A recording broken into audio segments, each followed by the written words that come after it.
touch her again." The cowboy said, his voice so quiet it cut through the noise of the entire train platform.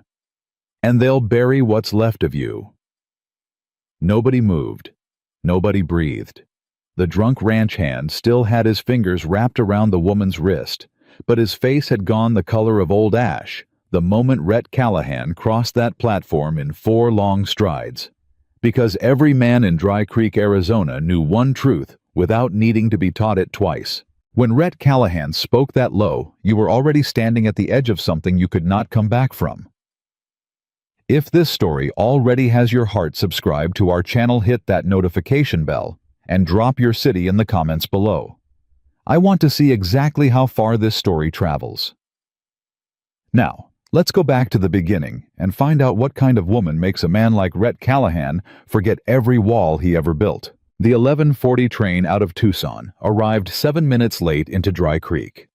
7 minutes during which the entire population of the town, or at least the portion of it, with nothing better to do on a Thursday afternoon, had already assembled along the platform with the particular energy of people who had decided in advance that they were about to witness something worth talking about. Word traveled fast in a town with only one saloon, one general store, and not nearly enough rain. A mail-order bride was coming. That was enough. Mabel Pruitt, who ran the laundry on First Street and considered herself the keeper of Dry Creek's moral record, had already told 6 separate women that morning what she thought of the entire arrangement. "Respectable women don't answer newspaper advertisements," she said, pressing the same collar she'd been pressing for 20 minutes, because pressing gave her hands something to do while her mouth worked. "Respectable women have fathers and brothers and community standing. They don't ship themselves across the country like dry goods." The 6 women who heard this all nodded with the conviction of people who had never once questioned what Mabel Pruitt said, which was exactly the kind of audience Mabel had spent 30 years carefully cultivating. By the time the train whistle screamed its arrival, there were nearly 40 people gathered along the platform. Not to welcome anyone, to watch. There is a particular cruelty to public spectacle that dresses itself up as simple curiosity.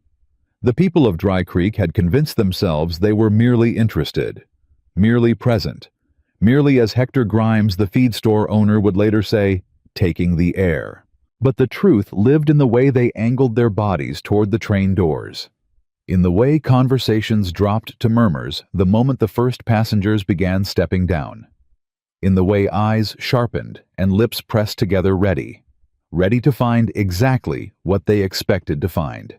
And then Adeline Brooks stepped off the train. She carried one suitcase, worn brown leather with a broken brass clasp that she held shut with her left hand pressed flat against the side. She wore a gray traveling dress that had once been a finer shade of blue, the kind of dress that had seen better days, but had been maintained with the kind of careful, stubborn dignity that costs a woman nothing except everything. Her hair was pinned neatly, her chin was level, and her eyes, the moment she cleared the bottom step and felt the weight of 40 strangers staring at her, did not drop. That was the first thing Rhett Callahan noticed. Not her face, not the dress, not the suitcase held shut by sheer will. Her eyes stayed level. He stood at the far end of the platform, 20 feet back from the crowd, arms crossed, hat pulled low. He had placed the advertisement 6 weeks ago at the recommendation of his younger sister Clara, who had told him with characteristic bluntness that a man running 8,000 acres of cattle land and terrorizing half the territory could not continue living alone without eventually becoming something worse than feared. He had not wanted to do it. He had done it anyway. Because Clara was the only person alive whose opinion he'd been unable to entirely stop caring about. He had expected he wasn't sure what he had expected. Something easier to categorize. Something that would confirm his private suspicion that this had been a mistake, and he could write a brief apology letter, and everyone could return to their lives. He had not expected this. He had not expected a woman who walked through 40 silent, staring strangers with her spine straight and her jaw set and her eyes fixed on the middle distance, like she had decided before she ever arrived that whatever this town thought of her was not going to matter. He watched her scan the platform, methodical, careful, looking for the man who had placed the advertisement. He hadn't moved yet. He wasn't sure why. Then Cleet Dawson, one of his own hired hands, which would later cost Cleet his position at the ranch and a great deal of his dignity, stepped out of the group near the water barrel. Cleet had been drinking since before noon, which was not unusual for Cleet.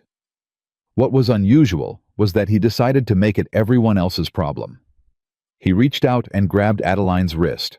"Well," he said loud enough for the whole platform to hear him grinning, the particular grin of a man who thinks an audience makes him funnier.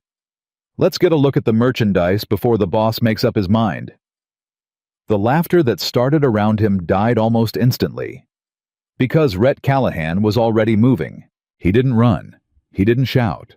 He covered the distance in deliberate, unhurried strides that were somehow worse than running the stride of a man who was absolutely certain of what he was about to do, and had no reason to rush, because the outcome was already decided. He put one hand on Cleet's shoulder, spun him around, and drove him back against the wooden post, hard enough to rattle the platform awning. His voice when he spoke was quiet enough that only Cleet and Adeline and the nearest handful of people could hear him clearly. "Touch her again," Rhett said, "and they'll bury what's left of you." Cleet's face had gone slack. The grin was gone entirely. His fingers had released her wrist without him consciously deciding to release it.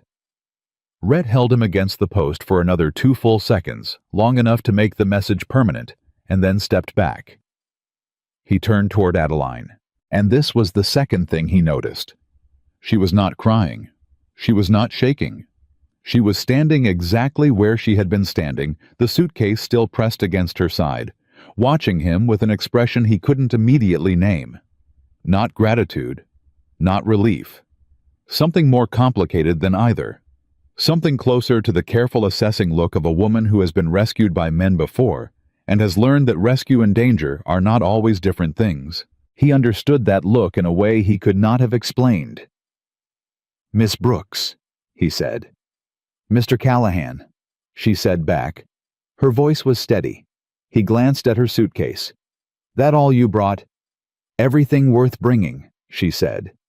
He nodded once, turned toward the wagon. "Come on," he said. "You're home now." The ride from the station to the Canyon Ranch took the better part of an hour, and they spent most of it in silence. Not uncomfortable silence. The kind of silence that happens between two people who are both asking the same question, "What did I get myself into?" and have independently decided that the answer can wait until they've had a chance to think. Adeline sat on the wagon bench with her suitcase balanced across her knees and watched the Arizona landscape open up around them, red rock and scrub brush, and a sky so wide and blue it felt like an accusation after years of Chicago's crowded gray. She said nothing. He said nothing. He was aware of her in the way you become aware of something unfamiliar placed in a space you'd thought you knew entirely. The way a new sound in a silent house makes you recalibrate every assumption. She was not what he had expected. He didn't know yet whether that was good or bad. After about 20 minutes without looking at him, she said, "How many people work the ranch?" 14, he said. 15 counting you. A pause. "What would I count as?" He glanced over. "Whatever you decide you are." She looked at him then. Really looked. The same assessing quality from the platform. That's not a typical answer from a man who placed a marriage advertisement. "I'm not a typical man. So I've heard." She looked away again. "They told me things about you in the letters from town, before I came." "I imagine they did." "They said you killed 3 men in the war." 2, he said. "The third one lived. I made sure of it." She was quiet for a moment. "Why?" He kept his eyes on the trail. "Because he had children, and dead fathers make hard lives for children." A beat. I'd already made enough hard lives for people. She didn't respond to that. But he felt something in the air between them shift slightly, like a door that had been held firm, moving an inch on its hinges. The ranch hands were assembled near the main house when they arrived, not officially, not by his order, but in the way that workers always find reasons to be visible when something new is happening. Adeline climbed down from the wagon before he could offer a hand, and stood in the yard looking at the house, the outbuildings, the corrals, with the same methodical attention she'd applied to the train platform. A boy of about 10 years old darted around the corner of the barn, stopped dead when he saw her, and stared. "You the bride," he demanded. "Eli." Rhett's voice carried a single note of warning. The boy ignored it. He was 9 years old and had not yet developed an adequate respect for single notes of warning. "Are you?" "Because Mr. Callahan said you were coming, but he said it like he was talking about a fence repair and not a—" "Eli." "I'm Adeline," she said to the boy crouching down to his eye level without hesitation. "What's your name?" "Eli Cooper. My pa worked here until he got thrown from a horse last spring. Mr. Callahan lets me stay." He said this last part in a tone that communicated both gratitude and a complete refusal to make it sound like gratitude. "That was good of him," she said. "He's not so bad," Eli said with the critical authority of a 9-year-old who has done extensive research. "He's mean to people who deserve it and regular to everyone else. Most people only know the mean part." Adeline glanced up at Rhett, who was standing 3 feet away, with the expression of a man who deeply regretted every moment that had led to this particular exchange. "Good to know," she said. Bahiak, Clara Callahan, found her that first evening in the kitchen attempting to understand the wood stove, which was a particular vintage of ornery that required specific knowledge to operate without incident. Clara was 26, small and sharp-featured, and possessed of an opinion on every subject living or theoretical which she shared freely and without apology. She had been managing the domestic operations of the ranch since she was 17. She had placed the marriage advertisement in the newspaper herself, using Rhett's name, before informing him that she'd done it. The subsequent argument had lasted 4 days and ended when Clara pointed out that she couldn't be responsible for his social isolation indefinitely, and that he owed it to himself to stop treating loneliness like a virtue. He had never entirely forgiven her. He was also aware that she had been right. "You're fighting it," Clara said from the doorway. Adeline looked up. "I beg your pardon?" "The stove. It doesn't respond to fighting."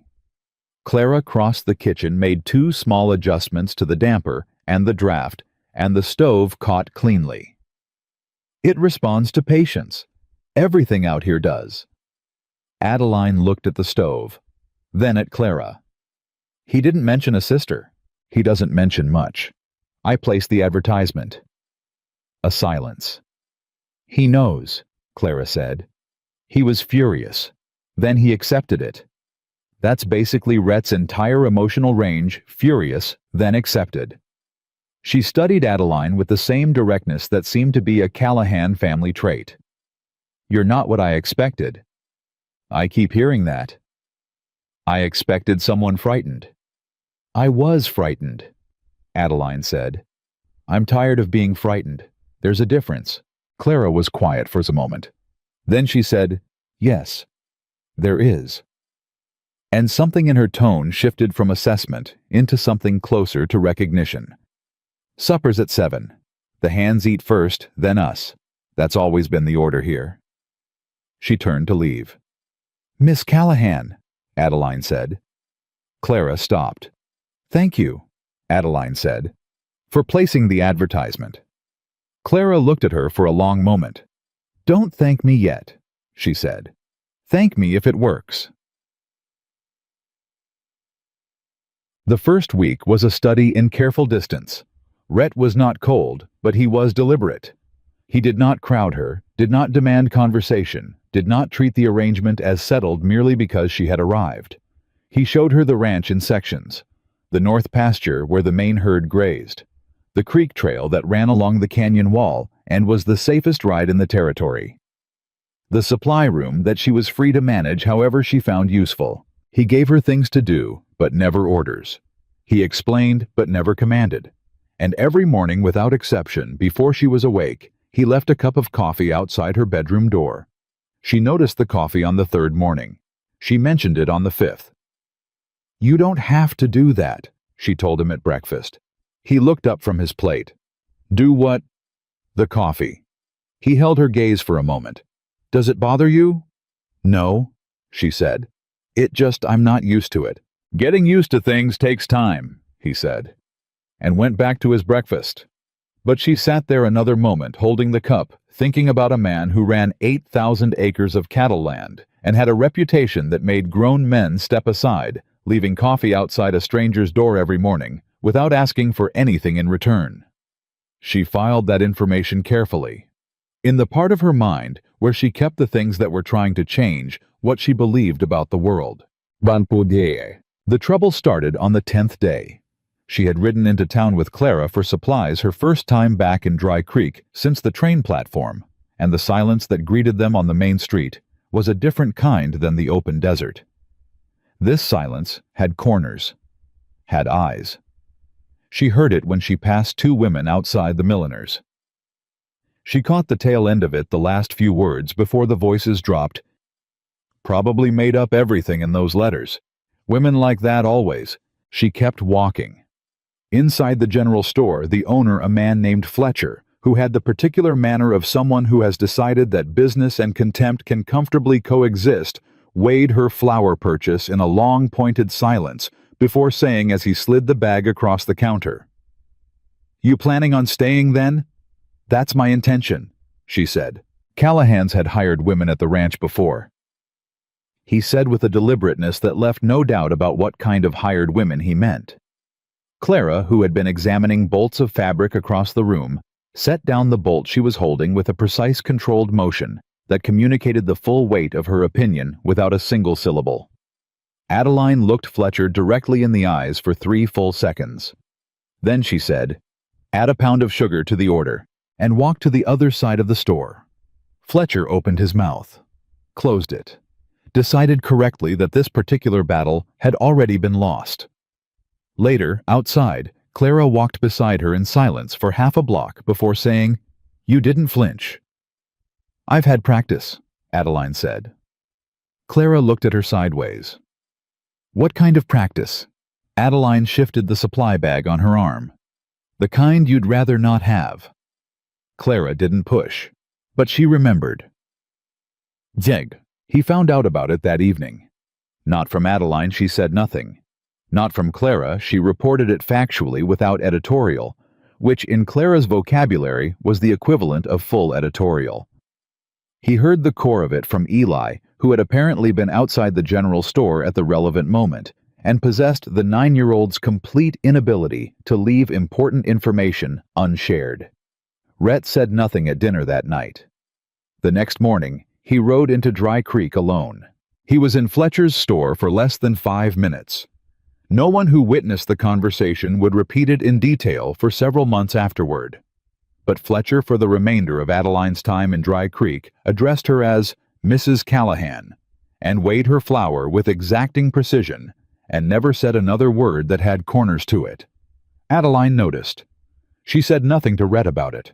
But when he left his coffee outside her door the next morning, she was already awake, and she sat with it in her hands for longer than usual in the quiet of the early morning, listening to the ranch begin its day around her, thinking about what it meant when a dangerous man directed all that danger outward, away from her, between her and everything that would hurt her. She had not been someone's priority in a very long time. The sensation was so unfamiliar that she initially misidentified it, catalogued it as suspicion, as wariness, as the reasonable caution of a woman who had learned that kindness always came with a bill attached. But sitting with that coffee in the early light, she began to consider carefully, reluctantly, with every defense she had still firmly in place, that this might be something different. "Why did you really agree to this?" she asked him that night.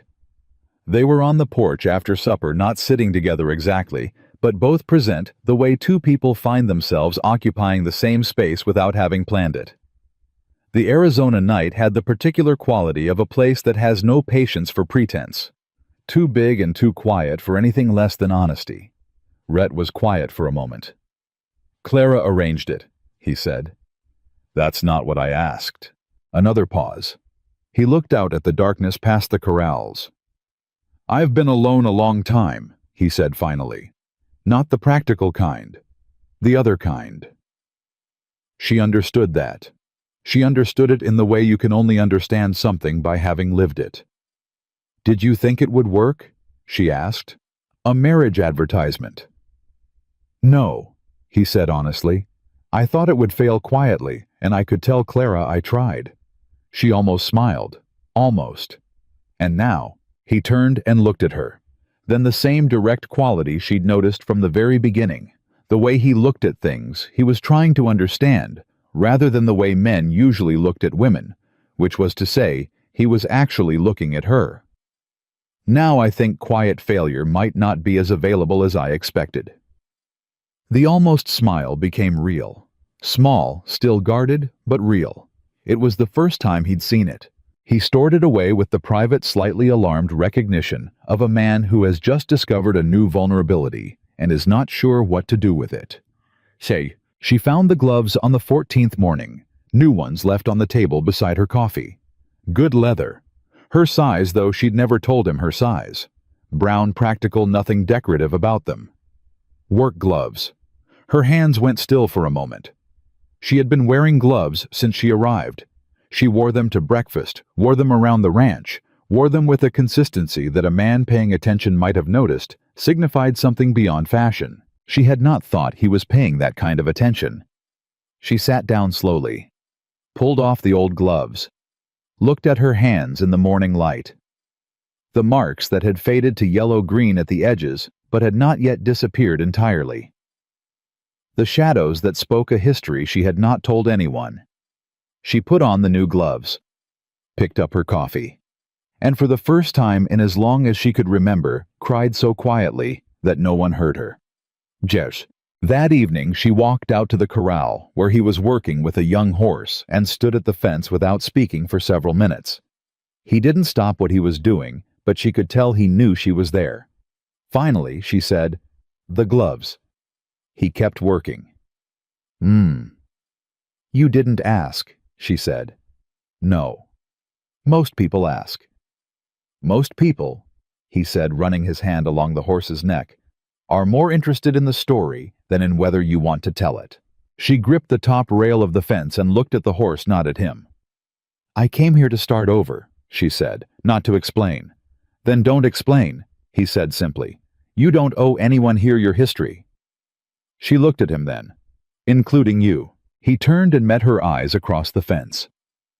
Something moved through his expression. Something careful and deliberate, like a man choosing his words with full understanding of their weight. "Including me," he said. "When you're ready, if you're ever ready, I'll be here. But I'll be here either way." She held his gaze for a long moment.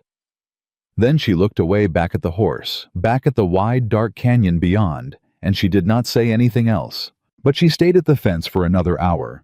And when she finally went inside, she noticed that she had stopped holding her shoulders the way she'd been holding them since Chicago braced pulled forward ready. She stood up straight. She hadn't noticed she'd stopped until she started again. And in the corrals, Rhett Callahan watched her walk toward the house and understood with the quiet, unwelcome certainty of a man who has spent years avoiding exactly this, that he was already in serious trouble. Not the kind he knew how to fight.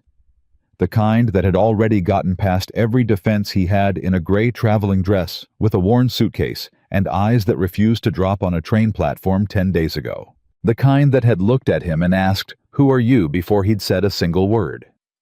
He turned back to the horse, muttered something under his breath that the horse, to its credit, pretended not to hear. 14 days in Dry Creek. 14 mornings of coffee outside a door. 14 evenings of calculated, cautious distance. And all of it, every wall he'd spent years building and tending and maintaining, already beginning to crack at the foundation. Because the woman who had arrived with everything worth bringing in one worn suitcase was proving to be exactly that. Everything. The nightmares started on the 17th night. Rhett heard it from across the hall, not screaming, which would have been easier to respond to, but something worse. A sound that started low and built without ever becoming loud, the particular sound of someone fighting their way up through something heavy and suffocating. He was out of bed and into the hallway, before he was fully awake, moving on instinct, the way soldiers do, the way men do, who have spent enough time sleeping light, because light sleeping is the difference between living and not. He stopped outside her door. The sound had stopped. He stood there in the dark hallway for a full minute, hand raised, not knocking, listening. Behind the door, there was the quiet of someone sitting awake in the aftermath. He knew that quiet had lived inside it himself for years, and then the careful, controlled sound of breathing, being deliberately slowed. He lowered his hand. He went to the kitchen and put the coffee on instead. When she came out an hour before the rest of the house, she found him at the kitchen table with 2 cups already poured. He didn't look up from the mug in his hands. He didn't say anything about the hour, or the dark circles under her eyes, or the fact that her hair, usually pinned neatly before she left her room, was only half arranged. He pushed the second cup across the table. She sat down and wrapped both hands around it. They sat in silence for 10 minutes. "How long?" she finally asked. She didn't specify. She didn't need to. He looked up. 4 years after the war, he said. Then they got quieter. Now they only come back when something reminds me. She absorbed that. Does it get better? Different, he said honestly. Not always better, but different. She nodded slowly, looked into her cup. I used to think I was weak for not being able to stop them. Weak would have been staying wherever they came from, he said. Something flickered across her face, fast, sharp, quickly controlled, and she looked at him with that measuring quality again, the one he'd come to recognize as Adeline processing information she hadn't expected. You don't know where they came from, she said. No, he agreed. But you're here, which means you left, which isn't what weak looks like. She was quiet again for a long moment. Then, very carefully, like someone opening a door they'd kept locked for a very long time. I was engaged before. In Chicago. His name was Charles Whitmore. Rhett said nothing, kept his expression still, gave her room. He was important, politically. His family had money going back 3 generations, and everyone in our social circle thought I was the luckiest woman alive. Her voice carried no bitterness, just the flat, stripped quality of someone reporting facts they've already processed until all the raw edges are worn smooth. I thought so too, for a while. She stopped. He waited. She shook her head slightly, like closing a door again. Not now, she said. I'm not ready for all of it now. All right, he said. You're not going to push. He picked up his coffee. I told you before, your story's yours. I'll wait. She looked at him across the kitchen table in the early morning dark, and something moved through her expression that she couldn't entirely conceal, something that sat between gratitude and grief, between the relief of being believed and the old practiced suspicion that nothing this steady ever stays. She didn't name it, but she didn't look away from it either. That was its own kind of courage, and he recognized it. Joan. The ranch had rhythms, and Adeline learned them the way she'd learned to survive most things, by watching carefully, and then committing fully once she understood the shape of things. She was up before sunrise without being asked. She had opinions about the supply inventory that turned out to be correct, and she voiced them directly without hedging. And when the ranch's head cook, a wiry man named Beaumont, who had been managing the kitchen stores for 11 years and considered them his personal domain, pushed back, she laid out her reasoning with the calm precision of someone who has had to justify herself to rooms full of skeptical men and has stopped finding it anything other than tedious. Beaumont pushed back twice more. Then he stepped aside and let her reorganize the supply room. 3 weeks later, he told Clara, not Adeline, because that would have required him to admit he'd been wrong directly, that the new system was better. Clara told Adeline. Adeline allowed herself exactly half a smile. With the children, she was different. Eli had decided on approximately day 4 that Adeline was acceptable, which in Eli's social hierarchy was the equivalent of a formal knighthood.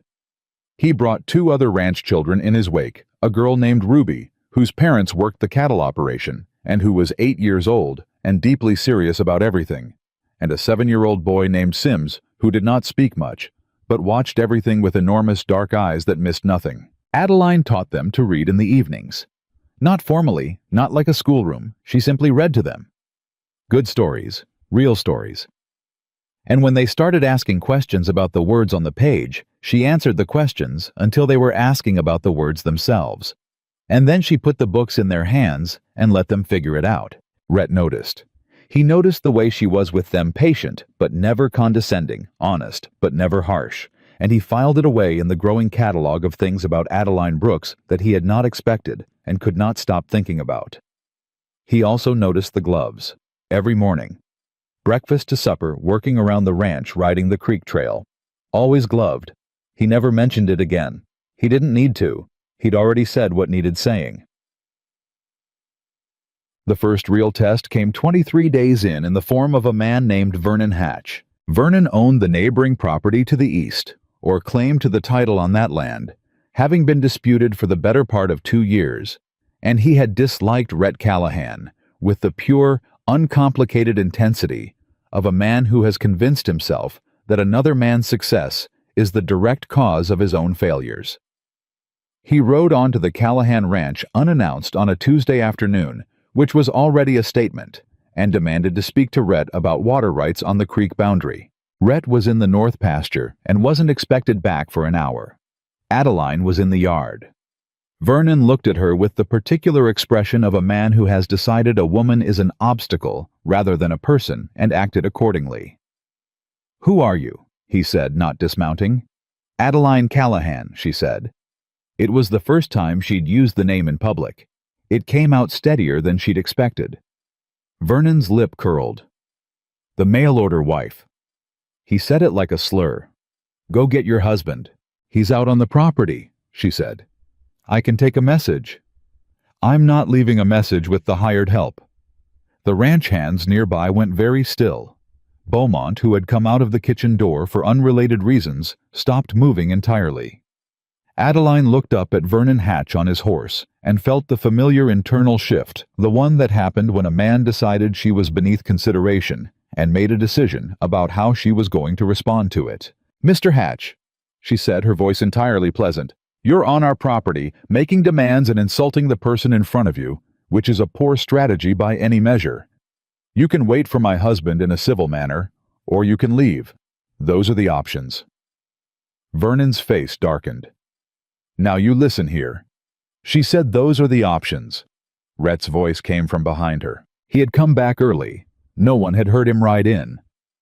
He moved past Adeline close enough that his arm briefly touched her shoulder, deliberate a statement, and looked up at Vernon with an expression that communicated precisely nothing, which was always more dangerous than anger. Vernon sputtered, recalibrated, attempted to redirect. "Callahan, I want to discuss the eastern creek boundary before summer."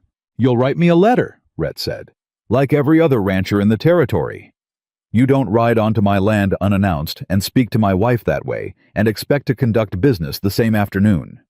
He paused. "Get off my property, Vernon." Vernon got off the property. Afterward, in the yard, Rhett turned toward Adeline. "You didn't need me to handle that," he said. It was not a question. "No," she agreed. "But you didn't move when I came." She met his eyes. "No," she said again. Something passed between them unspoken, carefully contained on both sides. The acknowledgement of a partnership forming in real time, built from something more complicated and more solid than either of them had planned for when this arrangement began. "Good," he said quietly, and walked back toward the barn, and behind him, Adeline Brooks. Adeline Callahan let out a slow, controlled breath and thought that there might be something to learn from a dangerous man who directs all his danger outward. It was Clara who finally said the thing that both of them were circling. She said it to Adeline on a Wednesday evening with the directness that Clara applied to everything, and that Adeline had come to find genuinely refreshing. "He watches you," Clara said. They were in the kitchen after supper, which had become a natural hour for the two of them. The ranch hands dispersed, Rhett usually in the office with the ledgers the children long since run to exhaustion and sleep. When he thinks you're not looking, which is often because you're usually busy actually doing something and he's trying to look like he isn't watching. Adeline kept her hands on what she was doing. "He's cautious," she said. He's terrified, Clara corrected. There's a difference. Cautious men keep distance. Terrified men keep busy. She paused. He fixed the hinge on your bedroom window last week. Adeline looked up. I didn't ask him to. The hinge wasn't broken, Clara said. A silence. He checked, Clara continued, and the hinge was fine. Then 2 days later, it was suddenly in need of repair, and he spent 45 minutes fixing it. She gave Adeline a look of complete, fond exasperation. That man built a reason to stand outside your bedroom window for 45 minutes because he was worried about the latch. Do you understand what I'm telling you? Adeline set down what she was holding, looked at the table. Clara, I'm not telling you what to do with it, Clara said, putting both hands up. I am incapable of minding my own business, but I am not incapable of recognizing when it's appropriate. I'm just making sure you have all available information. Adeline was quiet for a long moment. I'm not in a position to... she started. You don't have to be in any position, Clara said more gently. I'm just saying, he's not the man people think he is, which you've probably figured out. But sometimes people who've been given enough wrong information about themselves need to hear the right information out loud. She picked up her cup. From someone who isn't afraid to say it. Adeline looked at her. I'm not afraid, Adeline said quietly. Clara smiled, small and real and satisfied. No, she said. I know you're not. Get all. She told him the rest of it on a night when the stars were so thick and low, they felt like something a person could reach for. She had been at the ranch 31 days. She knew because she had been counting not with dread, but with a quiet accumulating wonder, the way you count things that keep surprising you by continuing to be good. They were on the porch again. Their porch. She'd started thinking of it that way without deciding to, and she started talking without a preamble, without warning, the way things sometimes release after they've been held long enough. My father had debts, she said. Gambling debts. The kind that don't stay private. Charles Whitmore offered to cover them. All of it, everything settled in exchange for a marriage arrangement. She felt Rhett go very still beside her. They sat across a table, my father and Charles, and they worked out the terms, the number, the timeline. Her voice was even. She had practiced this evenness for a long time. I found the letter, by accident. My father had written a summary of the agreement, and I found it in his desk when I was looking for postage. The night was very quiet. I left the next morning, she said. Before anyone was awake, I took my mother's jewelry, which was legally mine anyway. She'd specified it in her own will, and I sold 3 pieces in a pawn shop and bought a train ticket to St. Louis. Then another to Kansas City. Then I saw the advertisement. She paused. I answered it because the notice said the rancher needed a capable woman and a real partner. Not a quiet wife. Not an obedient arrangement. She looked at her hands. I thought, even if it's wrong, even if this is terrible, at least someone is saying the word partner. Rhett's jaw had gone tight. She could see it from the side. Adeline, he said. His voice was rough at the edges. I'm not telling you because I want you to be angry on my behalf, she said quickly. I'm telling you because you've waited, and I said I'd tell you when I was ready. And she exhaled, I'm ready. He turned toward her fully. They sold you, he said. Not a question. Not loud. But the words carried the specific weight of a man who has fought enough wrong in his life to recognize its particular shape. They tried, she said. I didn't let them finish. He looked at her for a long moment. The fierce, contained quality she'd seen from the very first glance on the platform directed inward now held back something large being deliberately controlled. You said the jewelry was your mother's.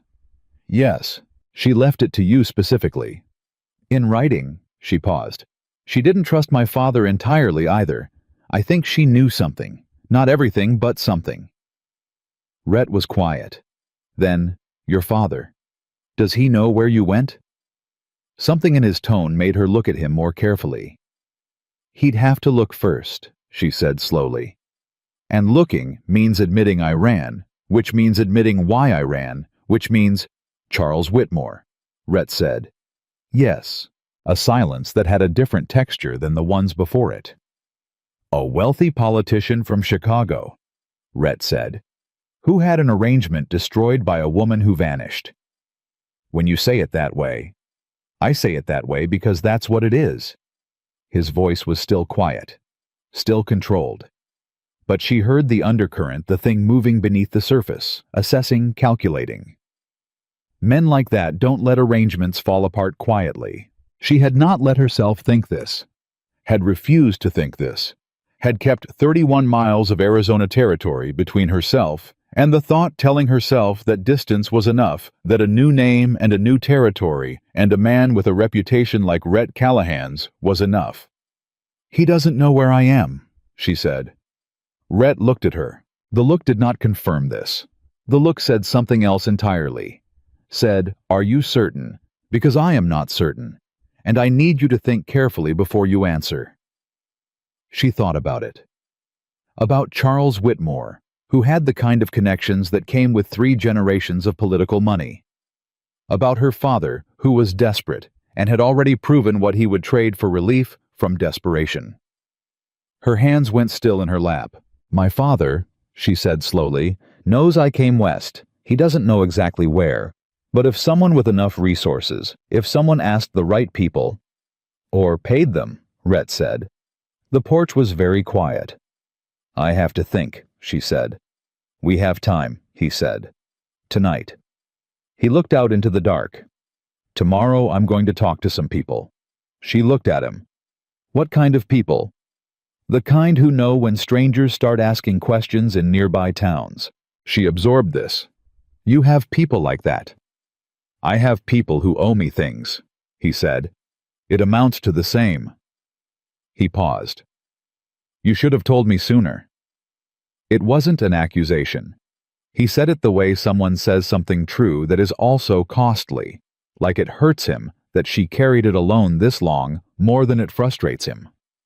"I didn't know if I could trust," she started. "I know," he said. "I'm not blaming you. I'm saying from here forward, whatever you know I need to know. Not because you answer to me." He looked at her directly. "Because I can't protect what I'm not informed about. And I intend to protect you." She met his eyes, held them. This was the moment she knew it clearly. The way you know certain moments while they're happening, that something crossed over from temporary to permanent. From arrangement to something that didn't have a cleaner word than his and hers and ours. "All right," she said. He nodded once, looked back at the night. And then, so quietly, it might have been addressed to himself as much as her, "Nobody's selling you, not while I'm standing." She didn't answer, but she stayed on that porch beside him until the stars began to thin toward morning. And neither one of them suggested going in. The next 3 weeks moved differently, not faster. The work of a cattle ranch doesn't adjust its pace for personal revelations, but with a different underlying current. Something had shifted in the architecture of the arrangement. Everyone in the ranch felt it the way animals feel pressure changes before weather arrives. The hands became more careful in small ways. Beaumont started including Adeline in supply decisions without being asked. Clara began treating Adeline less like a guest she was evaluating and more like a sister who needed the full benefit of Clara's extensive unsolicited wisdom on every subject living or theoretical. And Rhett stopped keeping the careful, deliberate distance. He was still not a demonstrative man. He was not going to become one. But he stopped engineering reasons to be across the room. He stopped managing the space between them with architectural precision. He sat beside her at the table. He rode with her on the creek trail without treating it as a practical lesson in ranch navigation. He asked her opinion on things: the north pasture rotation, the new hand he was considering hiring, whether Eli's increasing boldness with the horses required correction or encouragement. He asked. And he listened to the answers. Not as a courtesy, as someone who actually adjusted based on what he heard. She noticed. She was noticing everything now. The way he spoke to the children, gruff on the surface, but underneath it, a quality of attention that said, "You matter, and your questions matter, and I have time for you," even when he clearly didn't have time. The way he handled the horses with a patience in private that matched nothing of his public reputation. The way he read in the evenings, serious-focused reading real books, history and philosophy and land law, because his mind was continuously, insistently active in ways that had no outlet in the life he'd built around himself. She started reading in the evenings too, in the chair across from him. It was something she'd done in Chicago before. Before the letter, before the choice. It was one of the things she'd thought she'd left behind. The first evening she'd appeared in the sitting room with a book. He looked up from his own and then looked back down without comment. But she saw the slight adjustment in his posture, the way he settled more fully into his chair. Like a man who has been sitting tense and has finally found a reason to relax. She thought about what Clara had said. Terrified men keep busy. She thought about a man who fixed hinges that weren't broken, and she thought about the fact that she had not had a nightmare in 11 days. Not since the morning at the kitchen table, when she'd let herself say Charles Whitmore's name out loud for the first time in months. As if naming the thing had taken some of its power. Or as if sleeping in a house where someone who meant it was paying attention had changed the chemistry of her nights. She didn't examine this too closely. She just slept. It was Eli who broke it open. Eli who had the 9-year-old's gift for arriving at exactly the moment that makes everything complicated. Came into the kitchen one morning where both Adeline and Rhett happened to be separately, independently, both with coffee, which Eli clocked with the alert, suspicious intelligence of a child who notices patterns and said, "Are you two going to get properly married? Or are you just going to keep sitting on the porch?" Beaumont at the stove became very intensely interested in his skillet. Clara from the doorway made no attempt whatsoever to hide her expression. Rhett set down his cup. "Eli," he said, "because Ruby says that you got married on paper, but that's not the same thing as Eli." "I'm just asking what everyone else is wondering," Eli said with the magnificent indignation of someone who believes that honesty is being penalized unfairly. Adeline looked at the table. She was trying not to smile. She was failing. "What everyone else is wondering," Rhett repeated with the tone of a man whose household has entirely escaped his control and has made peace with this. "The hands have a bet," Eli informed him helpfully. "Beaumont won't tell me what the stakes are, but he keeps checking the calendar." Beaumont's skillet became the single most fascinating object in the Arizona territory. Rhett looked at Adeline.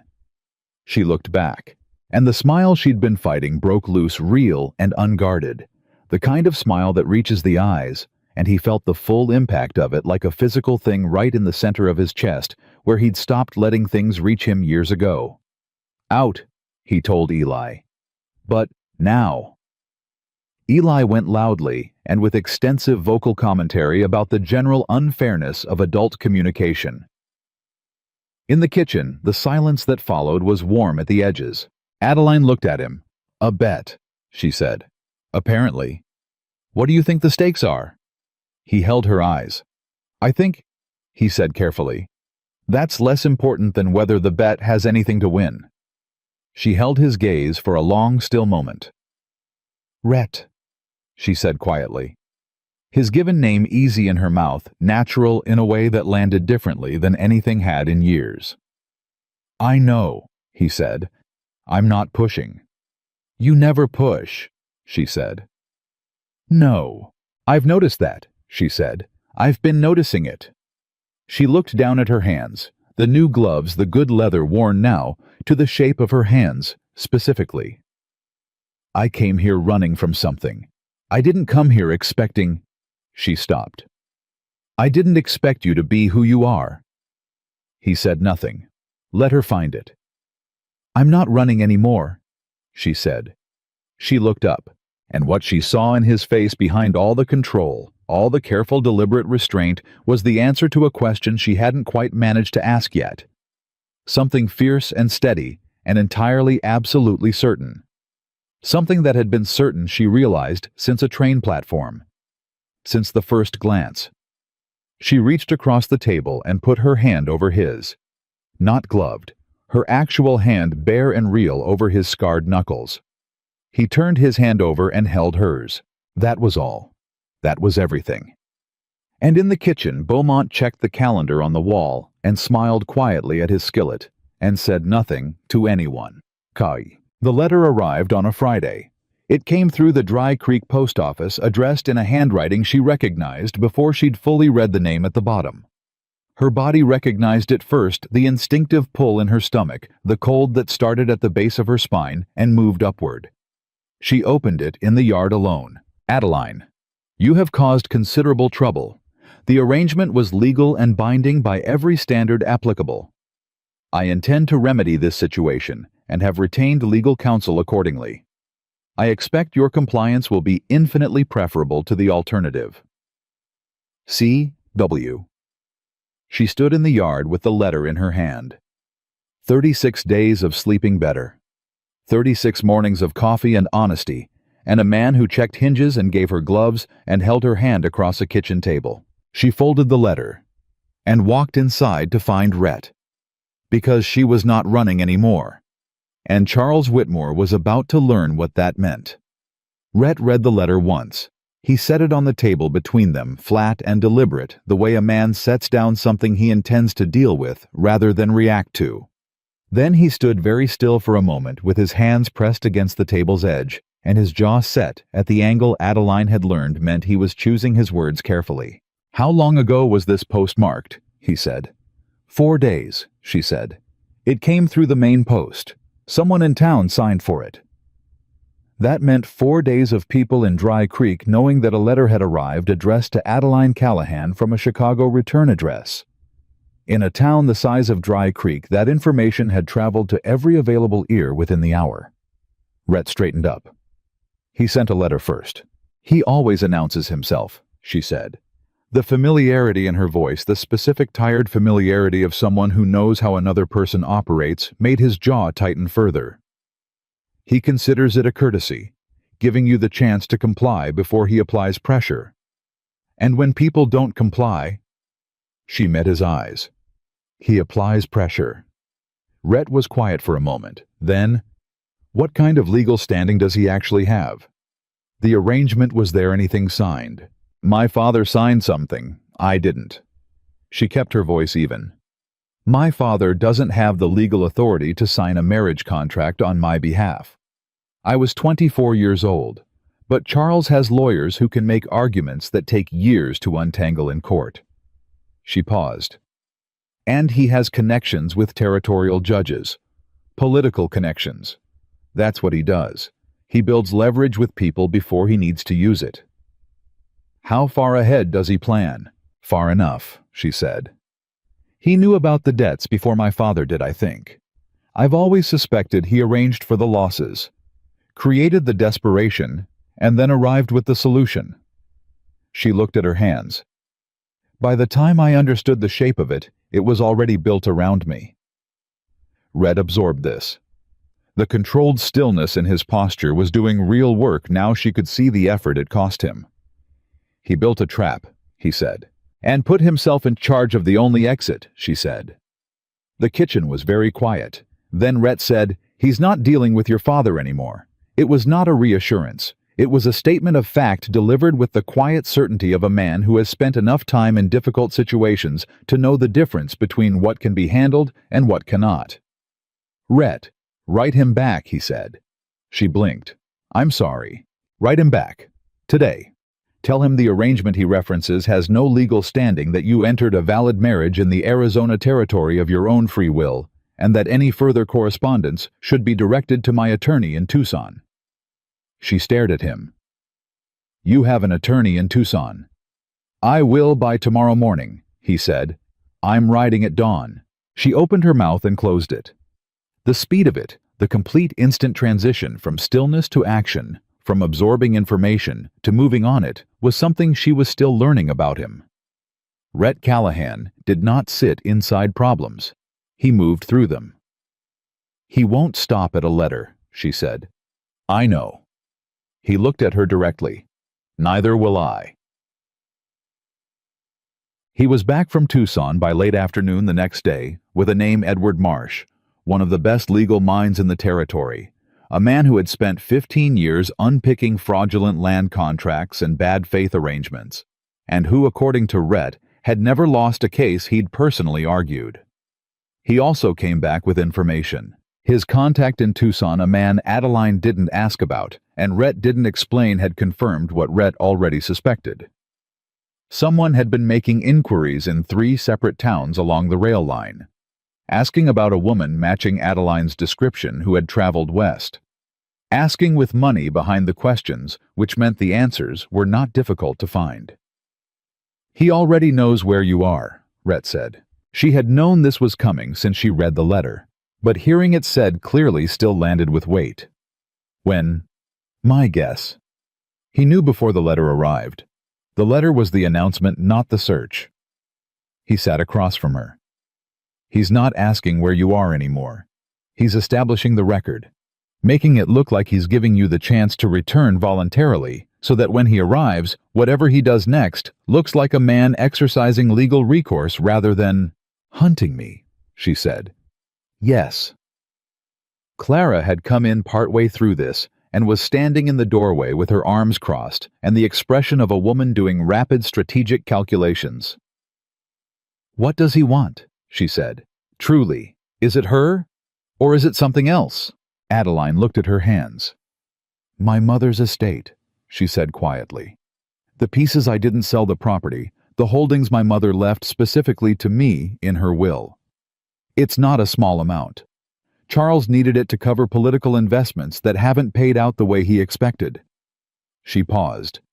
"He needs the money, and he needs it tied to a wife, so that it transfers under marriage law rather than requiring contested probate. So he needs you married to him," Clara said flatly.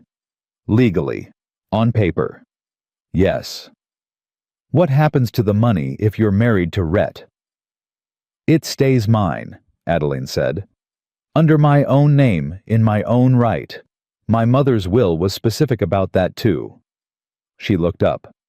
She was a very careful woman. Clara looked at Rhett. Something passed between them, the shorthand of siblings who have been reading each other for 20 years. "He's going to contest the marriage," Clara said. "I know," Rhett said. "He's going to come here and make it ugly. I know that too. Rhett, I know Clara." The words were quiet and final.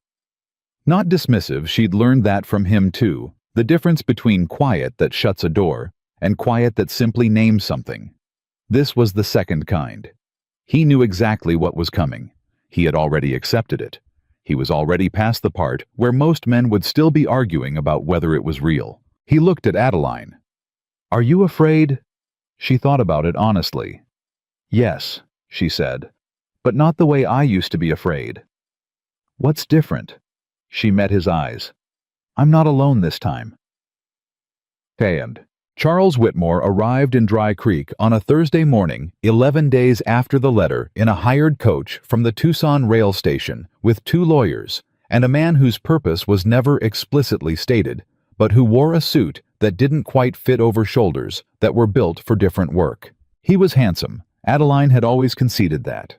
Dark-haired, well-dressed, with the particular ease of movement of a man who has never in his life walked into a room and wondered whether he belonged in it. He had a smile that arrived before it needed to the practiced warmth of a politician who had turned charm into infrastructure. She watched him step down from the coach from across the street through the window of the general store where she had been discussing autumn supply orders with Fletcher when someone called out that a fancy coach had come in from Tucson. She stood very still. Fletcher looked at her face, and then at the coach, and back at her face, and said nothing, which was the most useful thing Fletcher had done in recent memory. Charles hadn't seen her yet. He was surveying Dry Creek with the expression of a man doing a rapid dismissive assessment, cataloging the town size, its limitations, its distance from anything that mattered to him, and already finding it insufficient. She walked out the back door of the store. She was at the ranch within the hour. Rhett was already there. One of the hands had ridden ahead. He was standing in the yard when she came in fast, and the look on his face when he saw her, the particular alert scanning quality that she'd come to understand as his version of concern, was the look of a man checking that she was whole. "He's here," she said. "I know. He has lawyers, and someone else. A man who—" "I know that too." He'd already had word. Of course he had. Marsh is riding in from Tucson this evening. Until he arrives, we don't do anything that can be used against us. He looked at her carefully. How are you? I'm fine. Adeline. I am fine, she said more deliberately. I'm not going to fall apart because he arrived. I knew he was coming. She paused. I'm angry, actually. More than anything. I'm angry that he followed me here. That men like him always believe that a woman who leaves is a problem to be solved rather than a person who made a decision. Rhett looked at her for a moment. Then, good. Stay angry. Anger is useful. Fear isn't. You sound like you've thought about this before. I have, he said simply. War teaches you that. Charles made his first public move the next morning. He held court at the saloon, which was the only place in Dry Creek large enough to hold the audience he intended, and he spoke with the measured authority of a man who has prepared for this performance, with the same care he applied to every room where he needed to control the narrative. He did not raise his voice. He didn't need to. He told the assembled population of Dry Creek that he was a political representative from the state of Illinois, that he had come west with considerable personal difficulty to locate a woman who had been removed from her home under false pretenses, and that he had serious legal concerns about the circumstances of her current. He paused here, allowing the pause to do its work arrangement. He used the word arrangement 3 times. He expressed sympathy for the townspeople who had no doubt been misled. He expressed concern for the woman herself, whom he described as vulnerable and impressionable and in need of protection. He referenced the marriage advertisement with a tone of sorrowful implication that stopped just short of an accusation, because stopping just short of an accusation is the technique of a man who wants the damage without the accountability. By noon, Dry Creek had divided, not cleanly, not evenly, but audibly. Mabel Pruitt, who had never adjusted her initial assessment of Adeline, found in Charles Whitmore a confirmation of everything she'd suspected from the moment that gray traveling dress had stepped off the train. She told 6 women. Those women told others. On the other side, the ranch hands who had watched Adeline for 5 weeks and formed their own conclusions. Beaumont, who would say nothing publicly, but whose silence carried its own statement. Clara, who was not silent at all, who walked directly into the saloon while Charles was still talking and stood at the back with her arms folded and her expression broadcasting the specific contempt of a woman who has no patience for carefully constructed lies dressed up as concern. Charles saw her. He didn't acknowledge her. Smart enough to recognize that engaging Clara Callahan in a public forum was not a battle he was likely to win. Rhett conspicuously did not go to the saloon. Adeline found him in the office when she came back from town with the report of what had happened delivered by Clara, in the loaded, precise language of someone who wanted the record to be accurate. He was sitting at his desk reading a document, Marsh's initial brief, she realized, scanning the top of the page. He called you a manipulator, she said, in those specific words. I know. He implied the advertisement was fraudulent. I know. He said I'm vulnerable. She said the word with the particular inflection of someone putting a thing down that they've been carrying at arm's length. He said it like it was a kindness.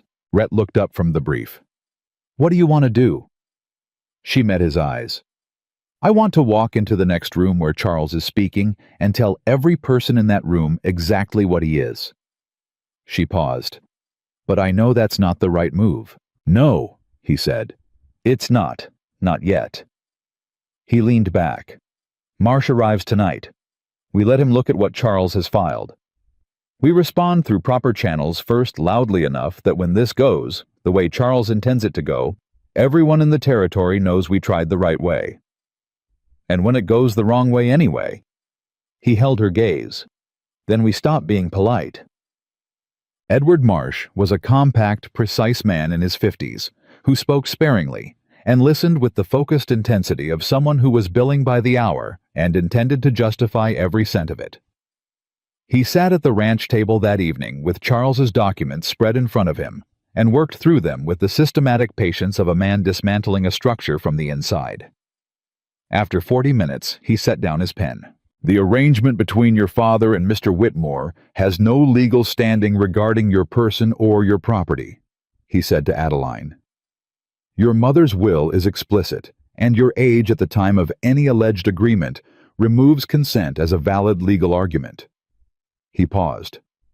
However, Rhett said, say it. He's filed with a judge in Pima County, Judge Harold Eccles. Marsh looked at Rhett. Do you know that name? A beat. Yes, Rhett said. Adeline looked between them. Who is he? Marsh said. A man whose decisions have historically aligned with the interests of people who contribute to his political campaigns. He said it with the flat precision of someone stating a fact they find distasteful, but not surprising. Whitmore has already met with him, privately, before arriving here. The room was quiet. He went to the judge first, Clara said from the doorway, before he even came to town. Yes, Marsh said. The public speech today, the sympathy, the concern, the implications, that's theater. The real structure is already being built in the courtroom. He looked at Rhett. He can make this very messy for you specifically. Accusations of fraud in the original advertisement, of undue influence of... He glanced at the documents. He's using the word coercion in the formal filing. The word sat in the room like something dropped. Adeline said, That's... She stopped. He's saying Rhett coerced me. He's implying it strongly enough that a sympathetic judge can work with it, Marsh said. He doesn't need to prove it.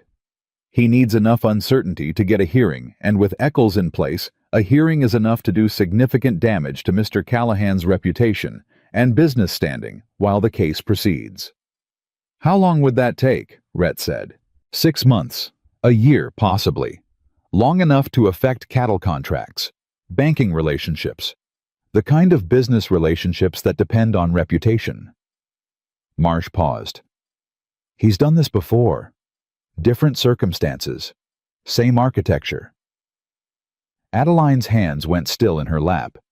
She was looking at the table. Not at Rhett. At the table. Because she understood with perfect cold clarity what was happening. Charles had not come here simply to reclaim her. He had come here to make staying more expensive than leaving. He had come here to make Rhett pay the price for having taken her in to transform Rhett's defense of her into a liability to weaponize decency itself. He's going to destroy you, she said. Her voice was barely above a whisper. He's going to try, Rhett said. Your cattle contracts. Your Adeline. I came here and I brought this to your door, and he's going to use it to take apart everything you've built.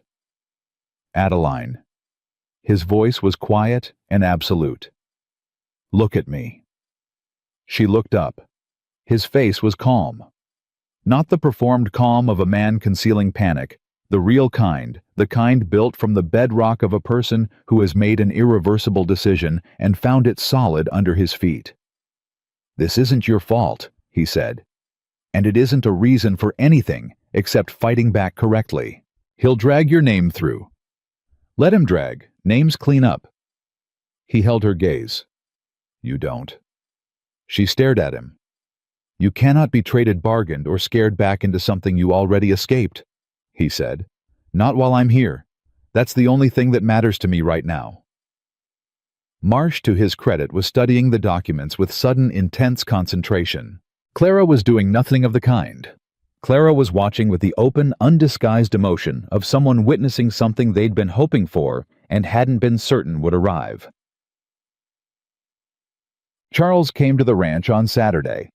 He came alone, which was either confidence or strategy, and probably both. He had the particular ease of movement of a man who has decided how a conversation ends before it begins. Rhett met him in the yard. Adeline stood on the porch. Charles looked at her first. A long look, unhurried, the kind of look that was itself a form of assertion. Then he looked at Rhett. I'm prepared to make this simple, Charles said. Adeline returns with me voluntarily. I withdraw all filings. Your name stays intact, your business continues, and we all proceed as though this misunderstanding never occurred. Rhett said nothing. I have no personal grievance with you. Charles continued with the practiced reasonableness of a man who understands that appearing reasonable is more powerful than being right. You were misled by a woman who is quite skilled at presenting herself sympathetically. That's not your failure. He paused. But she does belong with me. Legally, financially, by prior arrangement. And by... She doesn't belong to you, Rhett said. She doesn't belong to anyone. Charles's smile adjusted slightly. I understand you feel strongly. I'm going to say this once, Rhett said. Clearly. You'll listen, and then you'll leave this property. He looked at Charles with the full, unobstructed weight of his attention. No anger which would have given Charles something to perform against just certainty. Whatever you filed in Pima County, my attorney is already responding to. Whatever influence you have with Eccles we're documenting and will be taking to the territorial governor's office within the week. Whatever you plan to say about me in this town, say it. I've been called worse by men I actually respected. He took a step forward. But understand this. You come near her again on my land in this town, anywhere in this territory, and the legal complications you're planning for me are going to feel insignificant compared to your other problems. Charles looked at him, really looked this time, without the performance. What he saw was something he had not calculated for a man who was not afraid of him. Not positioning, not managing, not calculating a response. Simply not afraid. The way certain walls aren't afraid of things thrown at them. The smile dimmed. You'll regret this, Charles said. Add it to the list, Rhett said. Charles left. The town divided harder after that. Word of the ranch meeting spread distorted, amplified, reframed at each retelling in the way of small towns where information is currency. By Sunday afternoon, the version circulating in the street bore little resemblance to what had actually happened, but it had the essential shape Rhett Callahan had refused to give the woman back. Which, depending on who was telling it, meant either that he was protecting someone who deserved protection, or that he was proving the Chicago man's point. Mabel Pruitt gathered her 6 women and added 4 more. Adeline walked through it. She walked through the store, through the street, through the loaded silences, and the pulled-away gazes, and the 2 women who crossed to the other side of the road when they saw her coming. She walked through it with her spine straight, and her jaw level, and her eyes forward the same way she'd walked through 40 strangers on a train platform 6 weeks ago. But it cost more this time. Because this time, she had something to lose. She came back to the ranch that evening and sat on the porch alone for a long time, and for the first time in weeks, the nightmares came back while she was still awake, not sleep ghosts, but the waking kind, the calculations that a person makes when they're trying to measure the damage they cause against the cost of running. She thought about the cattle contracts, the banking relationships. 11 years of a reputation built by a man who had every reason to be bitter and had chosen to build something instead. She thought about Eli asking if they were going to get properly married. She thought about coffee outside her door. She thought about a man who fixed hinges that weren't broken. And then she thought, what if staying makes it worse? What if the only way to protect all of this is to remove the reason Charles is here? She sat with that thought for a long time. She did not want to run. She was so tired of running. But there is a particular shape of love early and uncertain, and still learning its own name, that looks at the person it belongs to and decides that their safety is more important than its own existence. She went inside. She did not pack loudly. She did not make noise. She moved through the dark house with the careful quiet of someone who has spent enough time not waking people to be good at it. And she pulled her worn suitcase from under the bed and she began. She had the dress folded first, then the extra boots. The book she'd been reading, she held it for a moment. Set it down. She wasn't taking it. She took the gloves. She stood in the dark room with the suitcase half packed and told herself this was the right thing. Told herself that leaving this one time for these reasons was different from every other time she'd run. Told herself that Rhett Callahan's life before she arrived was better than what she was bringing him now. She was halfway to convincing herself when the door opened. He hadn't knocked. She realized later that he probably hadn't been asleep at all. He stood in the doorway and looked at the suitcase on the bed, and then at her. For a moment, neither of them spoke. Then something in Rhett Callahan that was never uncontrolled, that had been controlled through a war and the years afterward, and the long specific discipline of becoming a man, people feared, rather than someone who could be hurt, came entirely apart. He crossed the room in 3 strides and grabbed the suitcase off the bed and hurled it across the room. It hit the wall and fell open, and everything inside it spilled across the floor, and the sound of it in the silent house was enormous. He turned back toward her, and his voice when he spoke was not quiet. It was raw, cracked at the center. The voice of a man who has held something very tightly for a very long time and cannot hold it anymore. You think I fought half this damn town just to let you walk away? She had not cried in front of him, not once since she arrived. She had cried quietly in the dark in her room alone, the way she'd learned to cry in a house where crying was weakness. She had brought it out only when she was certain no one was listening. But standing in that room with the suitcase contents spread across the floor and Rhett Callahan in front of her, with his composure finally completely gone, she could not hold it. She put her hands over her face, and the sound that came out of her was everything she'd been carrying since Chicago. Since before Chicago. Since a letter found in a desk drawer and a morning train out of the city and every mile of distance she'd put between herself and a life that had never been allowed to be hers. He crossed to her in one step and pulled her into him hard and immediate, the way a person holds on to something they almost lost without understanding they were losing it. His arms around her were not gentle. They were the opposite of gentle. They were the arms of a man who is holding what he is not going to let go of again. Nobody, he said into her hair, rough and absolute. Nobody is taking you anywhere. Do you hear me? She was crying too hard to answer. You don't run, he said.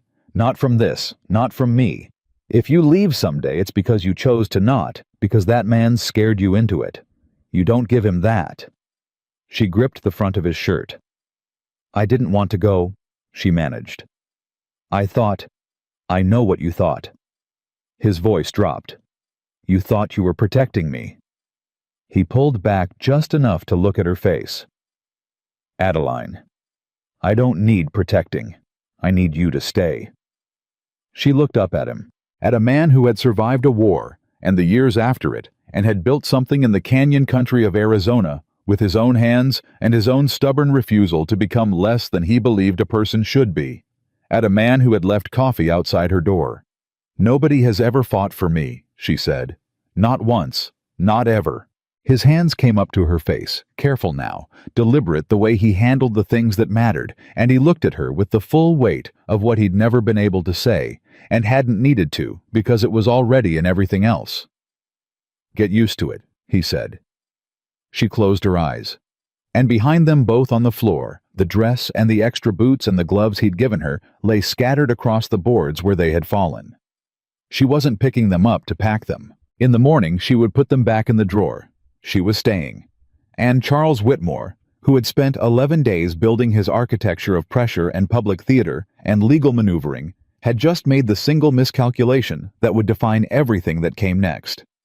He had pushed hard enough to make her stop running, and a woman who stops running is a very different thing than a woman who is afraid. She did not leave. And Charles Whitmore, who had spent 11 days in Dry Creek waiting for the pressure to work, woke up the morning after his visit to the ranch and understood that the architecture of his plan had developed a crack he had not designed for.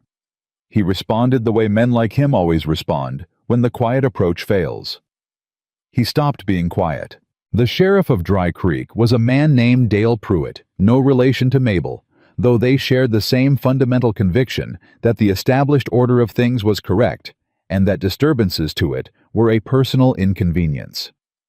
Dale had worn his badge for 9 years, with the particular comfort of a man who has learned that the job is mostly managing situations rather than resolving them, and who has come to prefer the former because resolution requires taking sides. Charles met with Dale on Sunday morning. No one saw the meeting, but everyone noticed what came after. Dale started asking questions around town about the legality of mail-order marriages under territorial law. He asked in the idle conversational manner of a man who is not investigating anything specifically, which was how everyone knew he was investigating something specifically.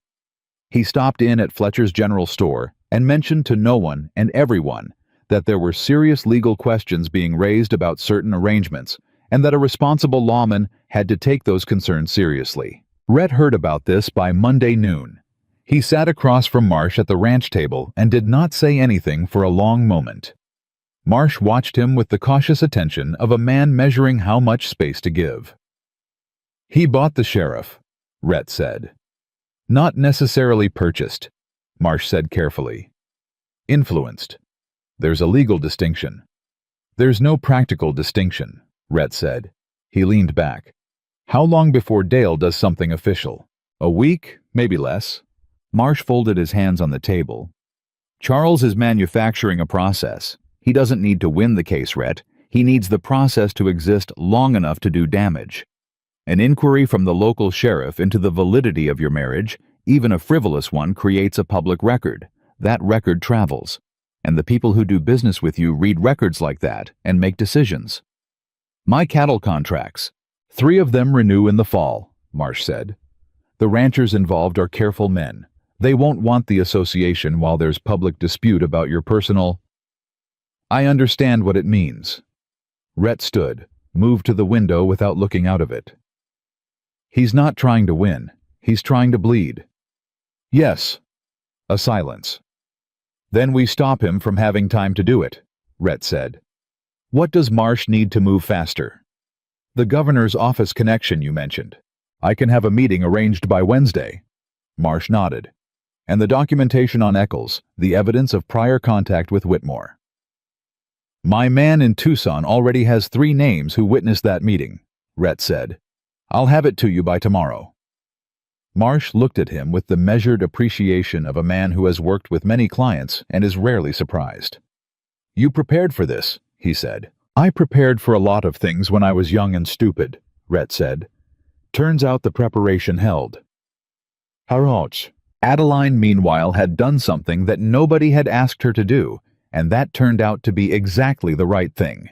She had started talking. Not to Rhett, not to Marsh, to the town. Not with speeches.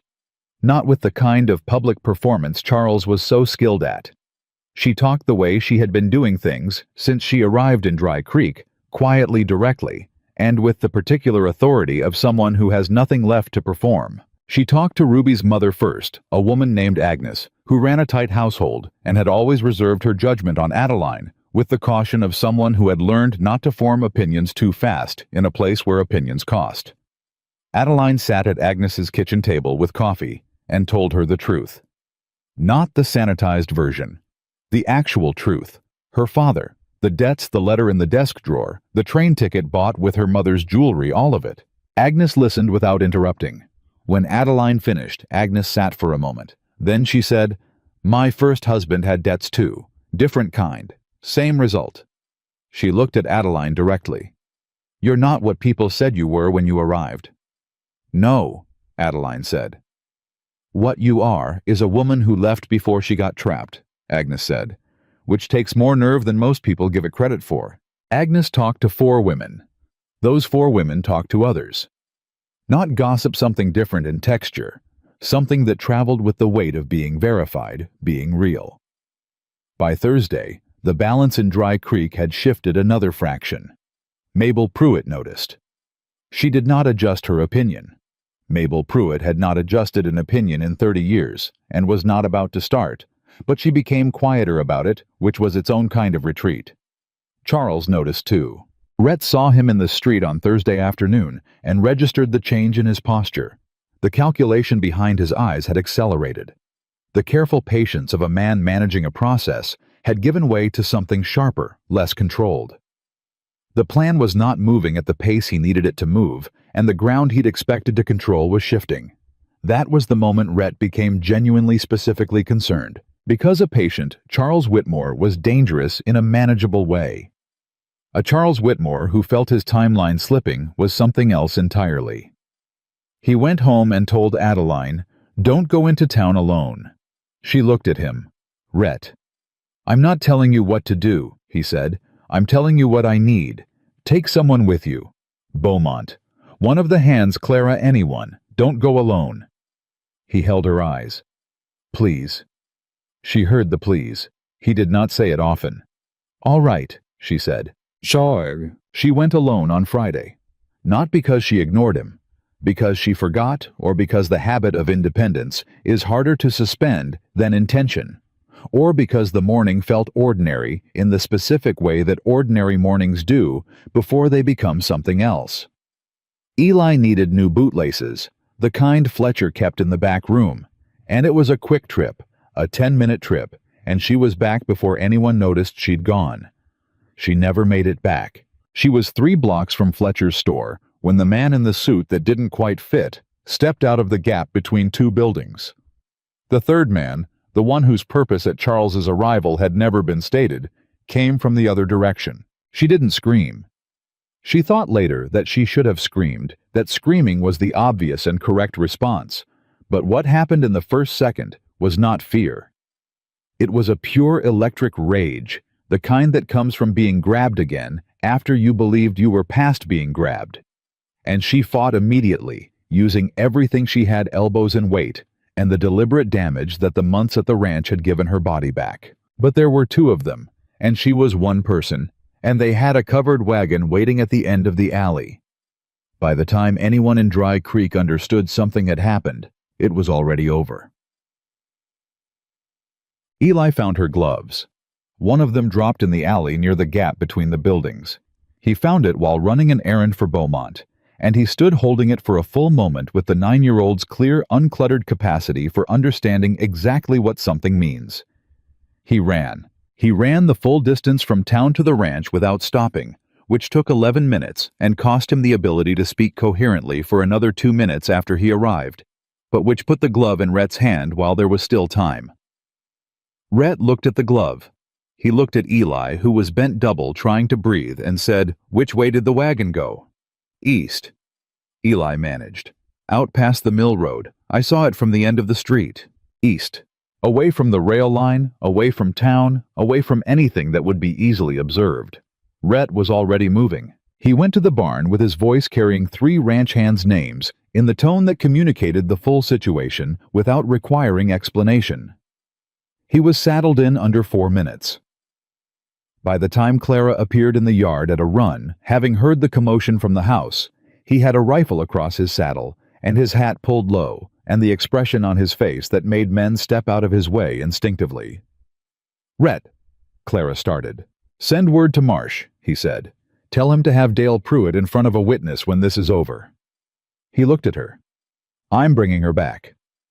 "I know you are," Clara said. Her voice was steady. Her hands were not.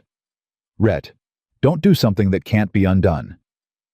He looked at his sister for 1 second. "I know the difference," he said. And then he was gone, and the sound of horses at a dead run faded east into the canyon country, and Clara stood in the yard and listened until she couldn't hear it anymore. Biskey. The abandoned mining camp sat at the end of a dry creek bed 8 miles east of town, in a fold of canyon that a man who didn't know the territory would have ridden past without noticing. Rhett knew the territory. He had ridden it for 11 years. He knew every fold, every water source, every place a man might choose if he needed somewhere he wouldn't be looked for. He came in from the high ground above the camp, leaving the horses and the hands below, and taking the last quarter-mile on foot, moving through the dark, with the particular quiet of a man who had done this before, in worse conditions, with worse stakes. He heard voices before he saw the camp. He heard Charles's voice, measured, controlled the performance still intact, even here, saying, "You're going to be reasonable about this. The alternative is..." And then another sound, not Adeline's voice. A crash. A male grunt of pain. Another crash.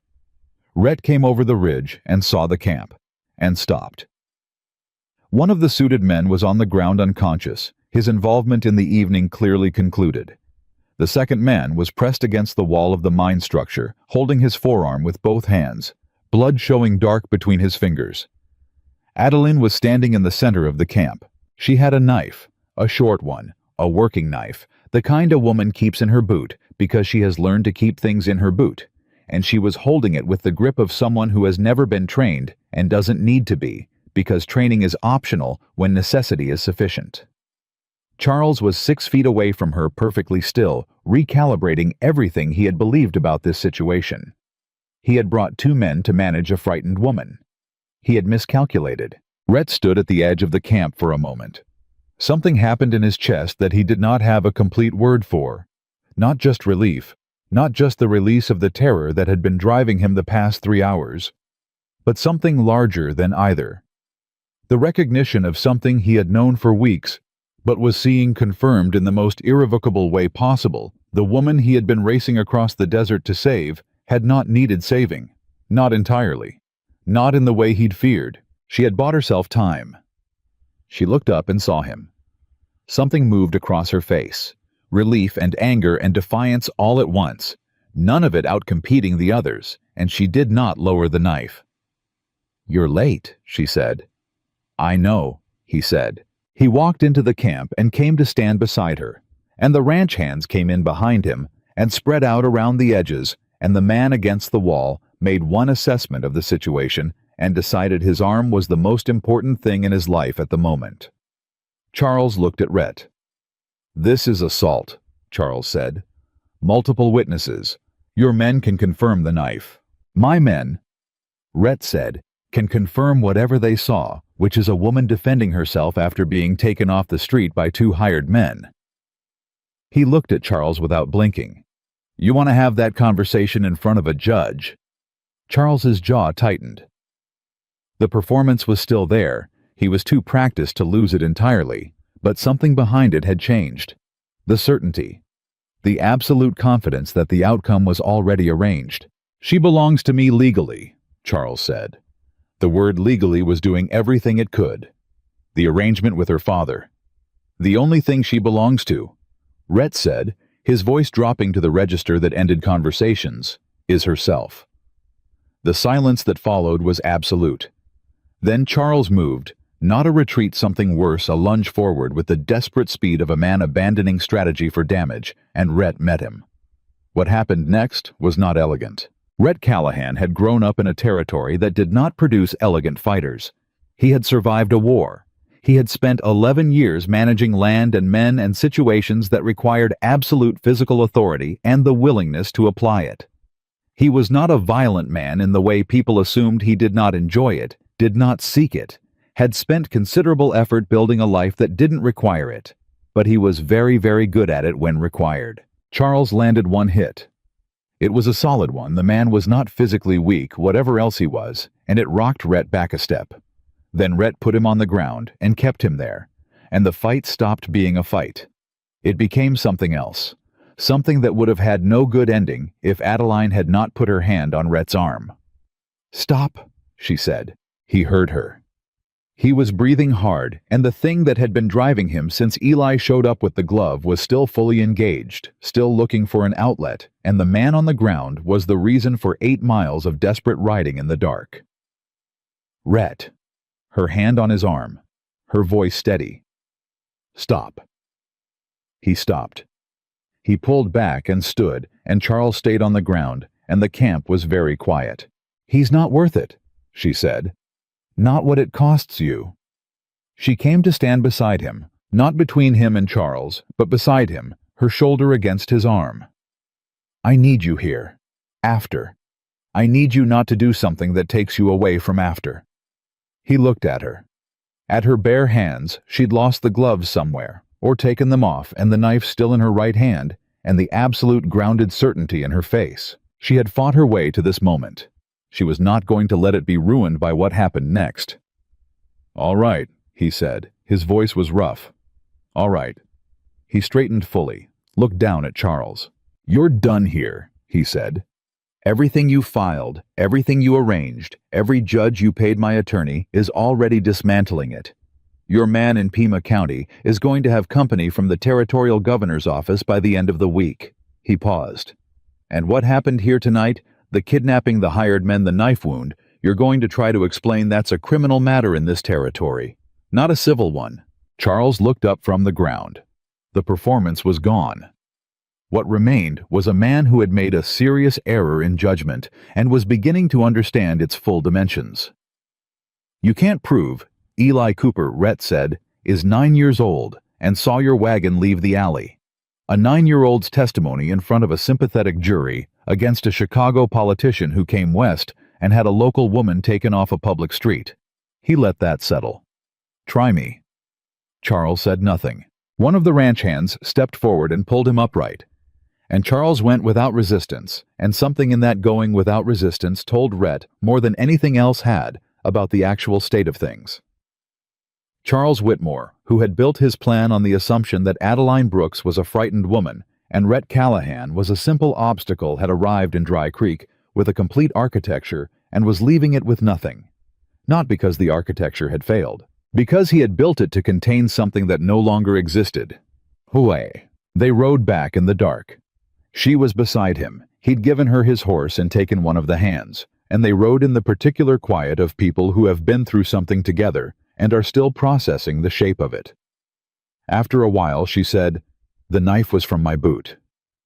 "I know. I've been carrying it since the 2nd week." A pause. "I didn't tell you." "I know that too." He glanced at her. "You were managing your own risks." "Yes. That's—" He considered. "That's the right thing to do. You shouldn't need my permission to keep a knife." She was quiet for a moment. "Most men would be bothered by it." "Most men," he said, "haven't watched you use one." Something almost like a laugh crossed her face. Small, exhausted reel. "I was afraid," she said, "when they put me in that wagon. I want you to know that. I wasn't brave. I was terrified and angry, and the anger was louder than the fear, so I used it." "That's what brave is," he said. "I thought brave was not being afraid." "No," he said. "Brave is being afraid and moving anyway. You've been doing it since the moment you stepped off that train." She looked at him in the dark. "Rhett," she said. I'm not leaving." She said it simply, plainly, like a thing that needed to be said out loud for the last time and then put away. "Not ever. Not for him, not for what he cost you, not for anything that isn't my own choice. I'm not leaving." He said nothing for a moment. Then, "I know." "You know.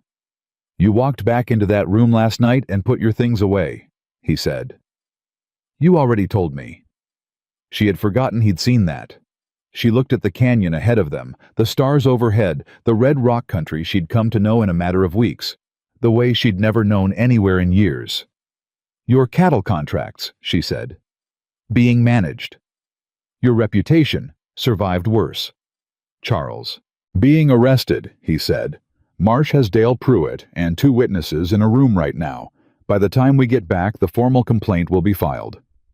He paused. The kidnapping of a woman off a public street supersedes every civil filing he made, regardless of what Eccles wants to do with it. And the territorial governor's office does not like being embarrassed by politicians who overreach into their jurisdiction. She absorbed this. "You planned for all of it," she said. "I planned for him doing something stupid," Rhett said. "Desperate men always do. I just needed to know which direction the stupid was coming from." "And the direction was me," she said. Not bitterly, just accurately. "The direction was the thing he couldn't control," Rhett said. "Which was you choosing to stay." She rode beside him in silence for another mile. Then she said, "When he said I belonged to him legally, when he said that—" "I heard you stop me," Rhett said. "I heard you. I stopped." "I stopped you because I meant what I said," she said. "Not because I was protecting him. He doesn't deserve protecting." She looked at Rhett directly. "I stopped you because you matter more than he does, and a man who kills for me carries something he shouldn't have to carry." Rhett was quiet for a long moment. "You've thought about this before," he said. "I've thought about a lot of things," she said. "I have extensive experience with long rides and difficult thoughts." He looked at her, then tired and straight-backed and entirely herself, the woman who had come off a train with one suitcase and refused to look down, who had put a knife in her boot during her 2nd week and said nothing, who had fought 2 men in an abandoned mining camp and was now discussing the ethics of violence with the calm of someone who has reached the far side of something and found it solid under her feet. "Adeline," he said. She looked at him. "Marry me." He said it without preamble or ceremony, the way he said everything that mattered. "Actually, not the paper, not the arrangement. You and me in front of whoever you want present with whatever words you want said." He paused. "Because you're not a mail order anything, and I'm done letting that word exist in the same sentence as your name." She looked at him for a long moment. The stars were very thick above the canyon. "Yes," she said, not quietly, not with hesitation or calculation or any of the careful management that had governed everything for so long. Just yes, clean and clear and certain. He nodded once as though she'd confirmed something he'd already known and looked back at the trail ahead. But she saw his hands relax on the reins, saw the set of his shoulders change, saw a man who had been carrying something very heavy for a very long time, not the threat, not the fight, not Charles Whitmore and his lawyers and his bribed judges, but the uncertainty, the not knowing if she'd stay. Put it down, and ride easier for the first time in weeks. Behind them, the mining camp and everything that had happened in it was already becoming the past. Ahead, the ranch sat in its canyon, waiting with coffee in the kitchen and a 9-year-old who would need to be told everything immediately, and a sister who would say she knew it all along. She was going home. Not back. Home. And there was nothing temporary about it anymore. They rode back into the ranch yard just past midnight. Clara was on the porch. She had been on the porch, Rhett suspected, since the moment he'd left. She stood with her arms crossed and her chin level watching them come in. And the only indication that the last 3 hours had cost her anything was the way her exhale, when she saw Adeline whole and upright in the saddle, was long enough to suggest she'd been holding it since sundown. She said nothing until Adeline had dismounted and come to the bottom of the porch steps. Then Clara came down those steps and put her arms around her hard and sudden without ceremony. Adeline went still for just a moment, the reflexive surprise of someone unaccustomed to being reached for, and then held on. "Don't do that again," Clara said into her shoulder. "I didn't exactly plan." "I know." Clara pulled back. She looked at Adeline's face, assessing, cataloging the same way she did everything. "Are you hurt?" "No." "The men who took you. One has a broken nose," Adeline said. "The other needs a doctor for his arm." Clara processed this, looked at the knife handle visible at Adeline's boot, looked back at her face. "Good," she said with full sincerity. Then she looked past Adeline to Rhett. "Charles." "In custody," Rhett said. "Marsh has it." "Dale Pruitt."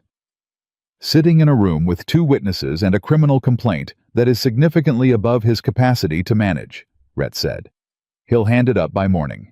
Clara nodded once, the nod of someone checking boxes on an internal list. Then she said, "Eli cried." Rhett stopped moving. "He won't tell you that," Clara said. "He'll deny it completely and probably claim he had dust in his eyes for an extended period. But I'm telling you because you should know." She looked at Adeline. "He cried, and he made me promise not to tell anyone, and he sat on the kitchen floor with the dog for 2 hours waiting." Adeline's jaw tightened. Not with grief, with something deeper than grief, the kind of feeling that arrives when you understand for the first time the full weight of what you mean to people who didn't tell you they needed you. "Where is he?" she said. "Asleep," Clara said. "Finally, an hour ago." She paused. "He'll want to hear everything in the morning, every detail. He'll probably want to reenact it." "He can have every detail," Adeline said. She went inside, and Rhett stood in the yard for a moment longer, listening to the ranch settle around him. The horses, the night sounds, the particular alive quiet of a place where people are sleeping safely, and felt something he hadn't felt in longer than he could accurately calculate. Not relief. Relief was too temporary, too surface-level a word for it. Something that lived underneath relief. Something that felt against every expectation he had built his life around like enough. Charles Whitmore's case moved faster than he'd expected and slower than he'd hoped. The criminal complaint kidnapping assault conspiracy to coerce went up from Dry Creek to the territorial court within 48 hours, which removed it from Dale Pruitt's reluctant management and placed it squarely in front of a judge who had no prior relationship with Charles and no interest in developing one. The territorial governor's office, alerted by Marsh through a contact Rhett had spent 11 years never needing until now, sent a representative to Tucson by the end of the week. Judge Eccles, it turned out, had overestimated both Charles's influence and his own insulation from consequences.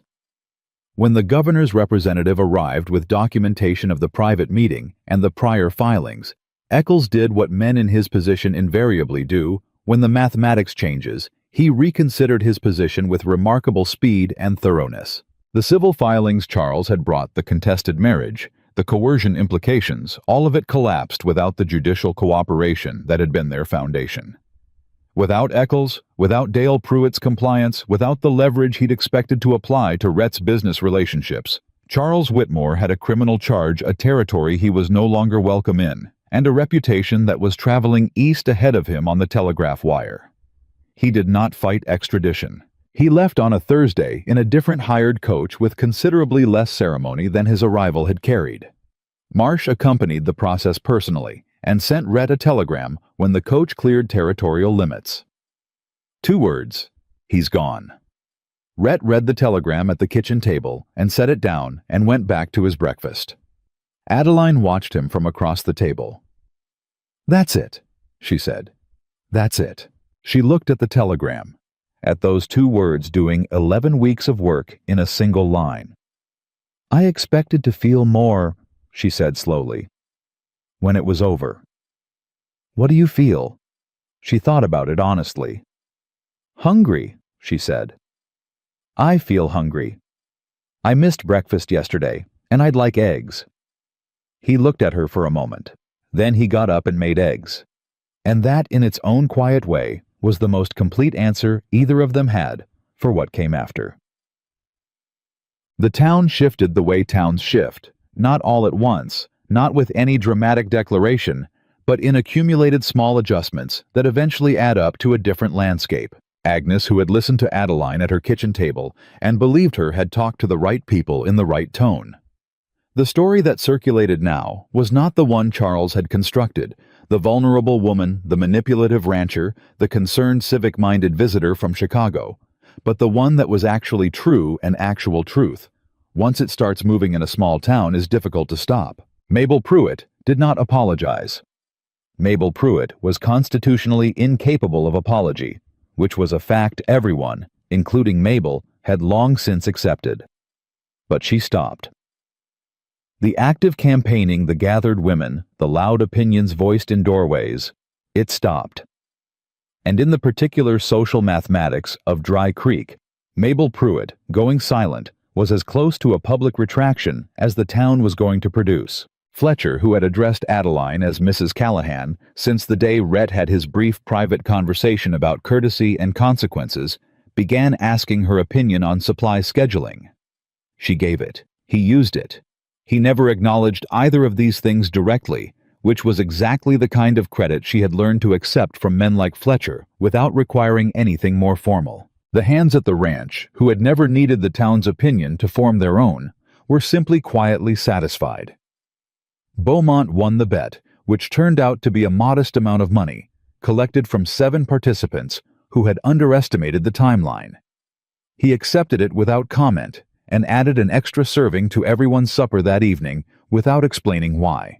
Eli, true to Clara's prediction, demanded the full account of the mining camp in exact detail, questioned every decision for strategic alternatives, and ultimately decided that Adeline's use of the knife had been optimal and that he personally intended to learn this skill as soon as someone agreed to teach him. "Ask Clara," Adeline told him. Clara, when asked, taught him. She was an excellent teacher. She had strong opinions about where a knife should be kept and how it should be held, and she conveyed them with the direct efficiency of someone who has thought seriously about practical matters and finds people who haven't mildly exhausting. The wedding happened on the last Saturday of the month, not large, not formal in the Eastern sense, No hall hired. No engraved invitations. No occasion designed to impress anyone who wasn't already there. Adeline had been asked what she wanted, and had said without much deliberation the people who were here. No one who wasn't. So, it was Agnes and her husband. It was Beaumont, who wore his one good vest and considered this a significant personal concession. It was the ranch hands cleaned up and slightly uncomfortable in the way of men who are unaccustomed to standing still for ceremonial purposes. It was Ruby who had asked 3 days in advance what she should wear and had taken the answer seriously.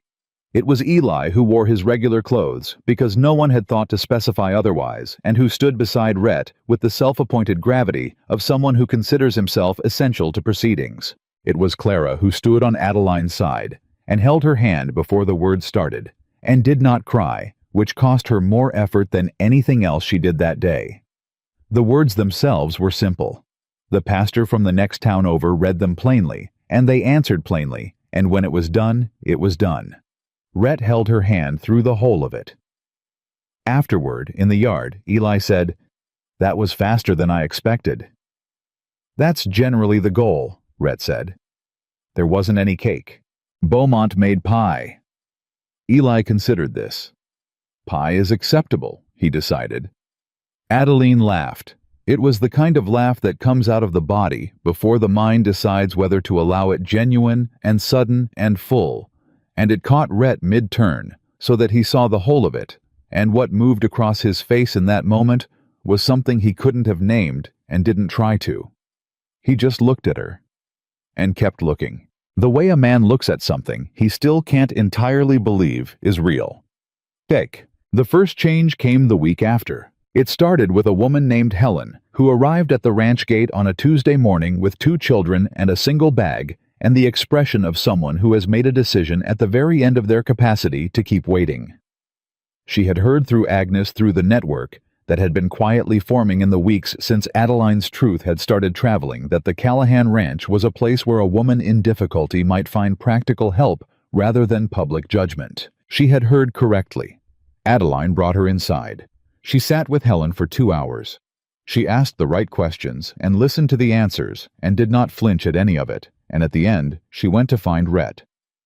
"She needs a place," Adeline said.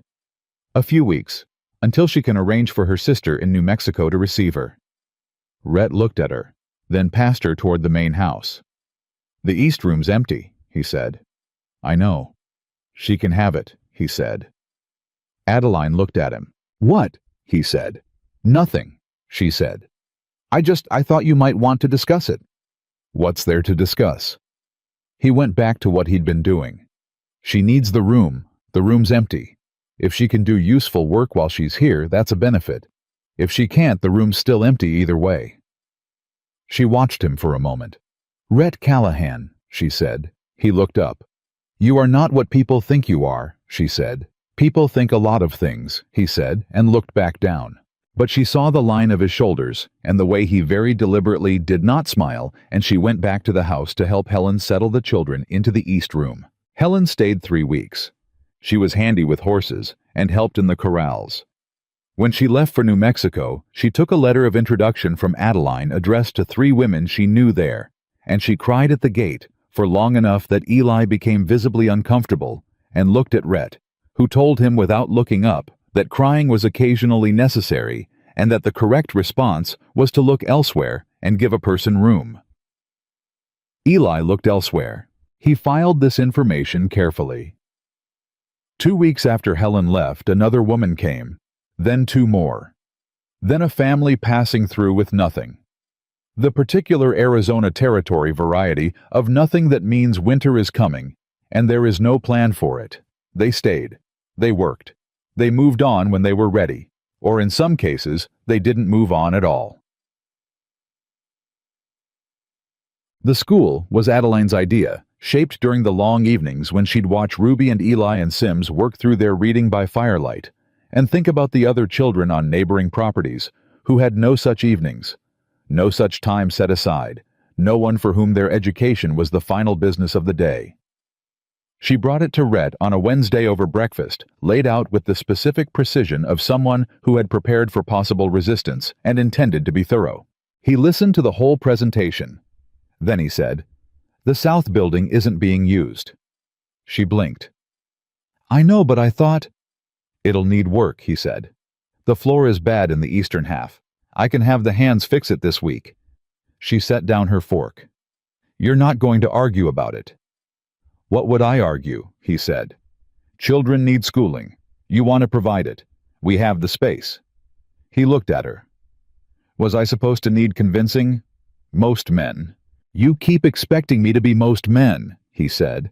"We've been married 2 months. You should know better by now." She stared at him. Then she picked her fork back up and said, "The floor needs to be fixed by Friday. I'm starting Monday." "I'll tell the hands today," he said. The south building was ready by Thursday. Adeline started with 6 children. Within a month she had 11. Within 2 months she had enough that she wrote to a teacher's college in Tucson, requesting materials, and the letter she wrote was precise and authoritative, and knowledgeable enough that the college responded with both materials and a question about whether she had formal teaching credentials, because they had been hoping to expand their territory outreach, and her letter demonstrated the kind of pedagogical instinct that was difficult to train. She wrote back and said she didn't have formal credentials. She received a second letter offering her the opportunity to pursue them through correspondence. She brought this letter to Rhett on a Sunday evening. He read it twice. Then he looked at her with the expression that she had come to understand as his version of pride, not showy, not performed, simply present a deep specific satisfaction that lived in the eyes. "Do it," he said. "It takes 2 years." "So it takes 2 years. I'd be doing coursework in the evenings." "Adeline," he said. "Do it." She looked at him. At this man who had fixed a hinge that wasn't broken and made coffee every morning and ridden 8 miles in the dark without hesitating, and said the only thing she belongs to is herself, with enough certainty to stop a room. "All right," she said. She did it. The twist that nobody saw coming arrived 6 months after Charles Whitmore's departure in the form of a letter from Marsh. It concerned Adeline's mother's estate. The full accounting which Charles had controlled through his management of her father's affairs, and had never allowed to be properly audited, turned out to be significantly larger than Adeline had believed when she'd left Chicago. The jewelry she'd sold in the pawn shop had been the smallest fraction of what her mother had left her. The property, the holdings, the careful arrangements a cautious woman had made over a lifetime of understanding that the men around her might not always be trustworthy, it was substantial. Charles had been managing it, technically, through instruments that were Marsh explained in the careful language of a lawyer who has found something infuriating just inside the legal boundary. With Charles removed from the picture, the full estate transferred to Adeline's sole control. She sat with the letter for a long time. Then she put it on the table in front of Rhett. He read it. He set it down. "Your mother," he said, "was a very thorough woman. She always said money was protection," Adeline said quietly. "I thought she meant money was comfort. She meant exactly what she said." Rhett was quiet for a moment. "What do you want to do with it?" She had already thought about this in the hour between the letter's arrival and sitting down across from him. She had thought about it with the specific clarity that comes when the answer is already inside you and you're just waiting for permission to trust it. "The refuge," she said. "More space, properly funded. And the school a real building, not the south storage room, with supplies and materials and someone else to teach alongside me when I'm finished with the coursework." She paused. "And a fund, for women who arrive with nothing, the way I arrived with almost nothing, so they have a start." He looked at her across the table. "And the ranch," he said. "It's your money. You can—" "The ranch is ours," she said. Simply, plainly, like a thing that does not require elaboration. He held her gaze for a moment. "All right," he said. "Dag." The spring came, and with it, the kind of change that builds so gradually you only see it when you look back. The south building became a proper schoolhouse. The east wing of the main house was expanded to receive women passing through, and 2 of those women had stayed and become part of the ranch's permanent life. One running the kitchen alongside Beaumont with a competence that he initially resisted and then enthusiastically embraced. One working the horses with a skill that made Rhett revise several of his assumptions about what he'd thought he knew. Eli turned 10 and developed opinions about everything with even greater confidence than before. Ruby finished her reading primer and started on the next level with the solemn intensity of someone who has decided that knowledge is a project to be completed.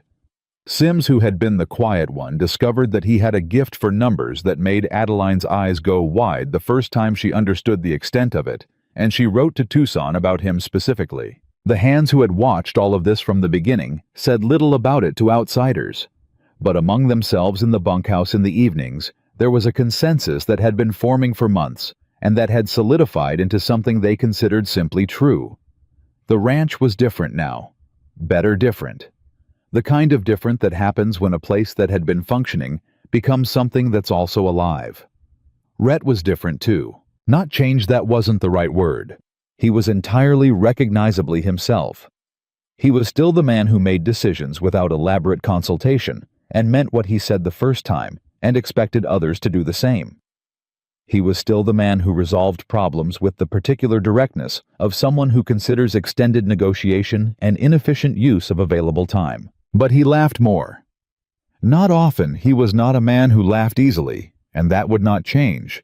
But when it happened, it was real, and it reached his eyes, and it was usually connected to something Adeline had said or done, or the particular chaos that a ranch full of children and their questions produced on any given afternoon.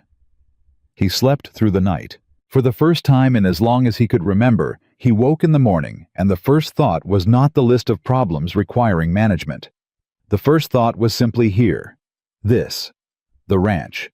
The people in it.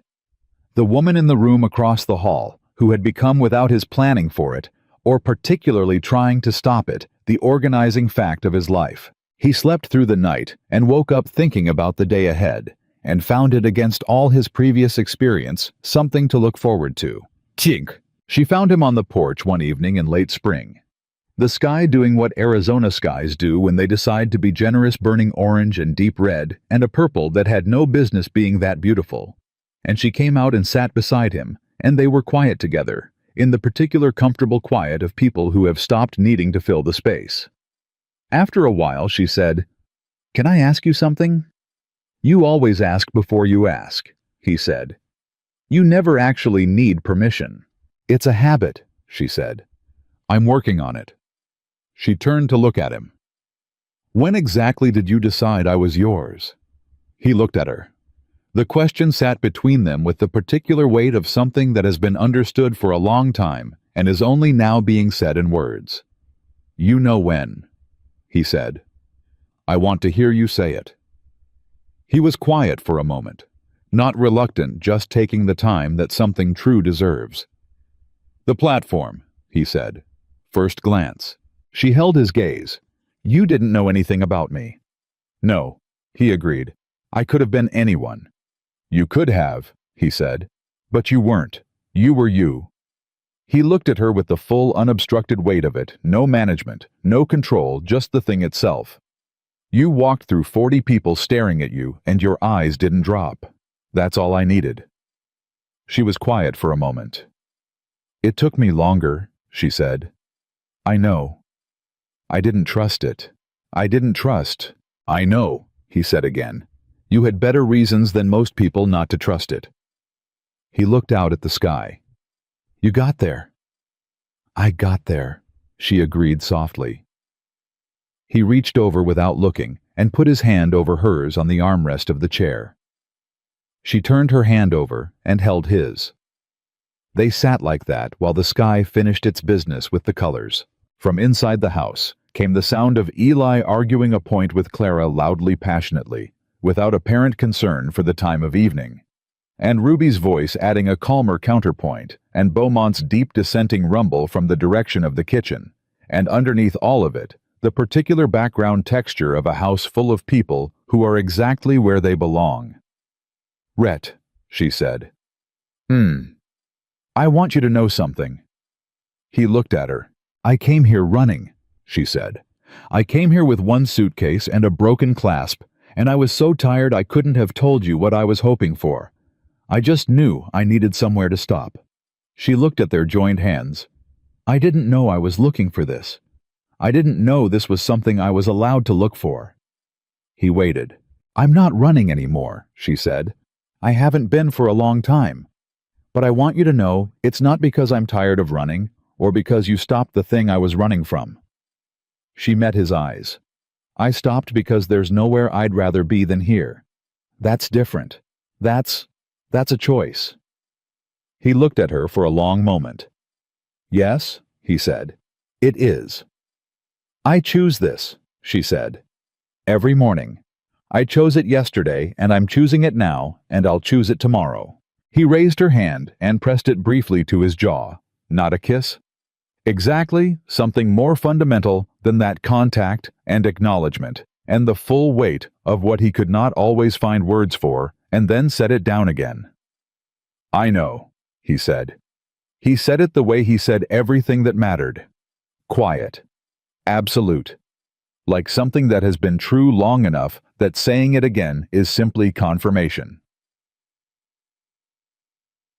In the months that followed, Dry Creek changed the way places change when the people inside them decide to become better than their worst instincts.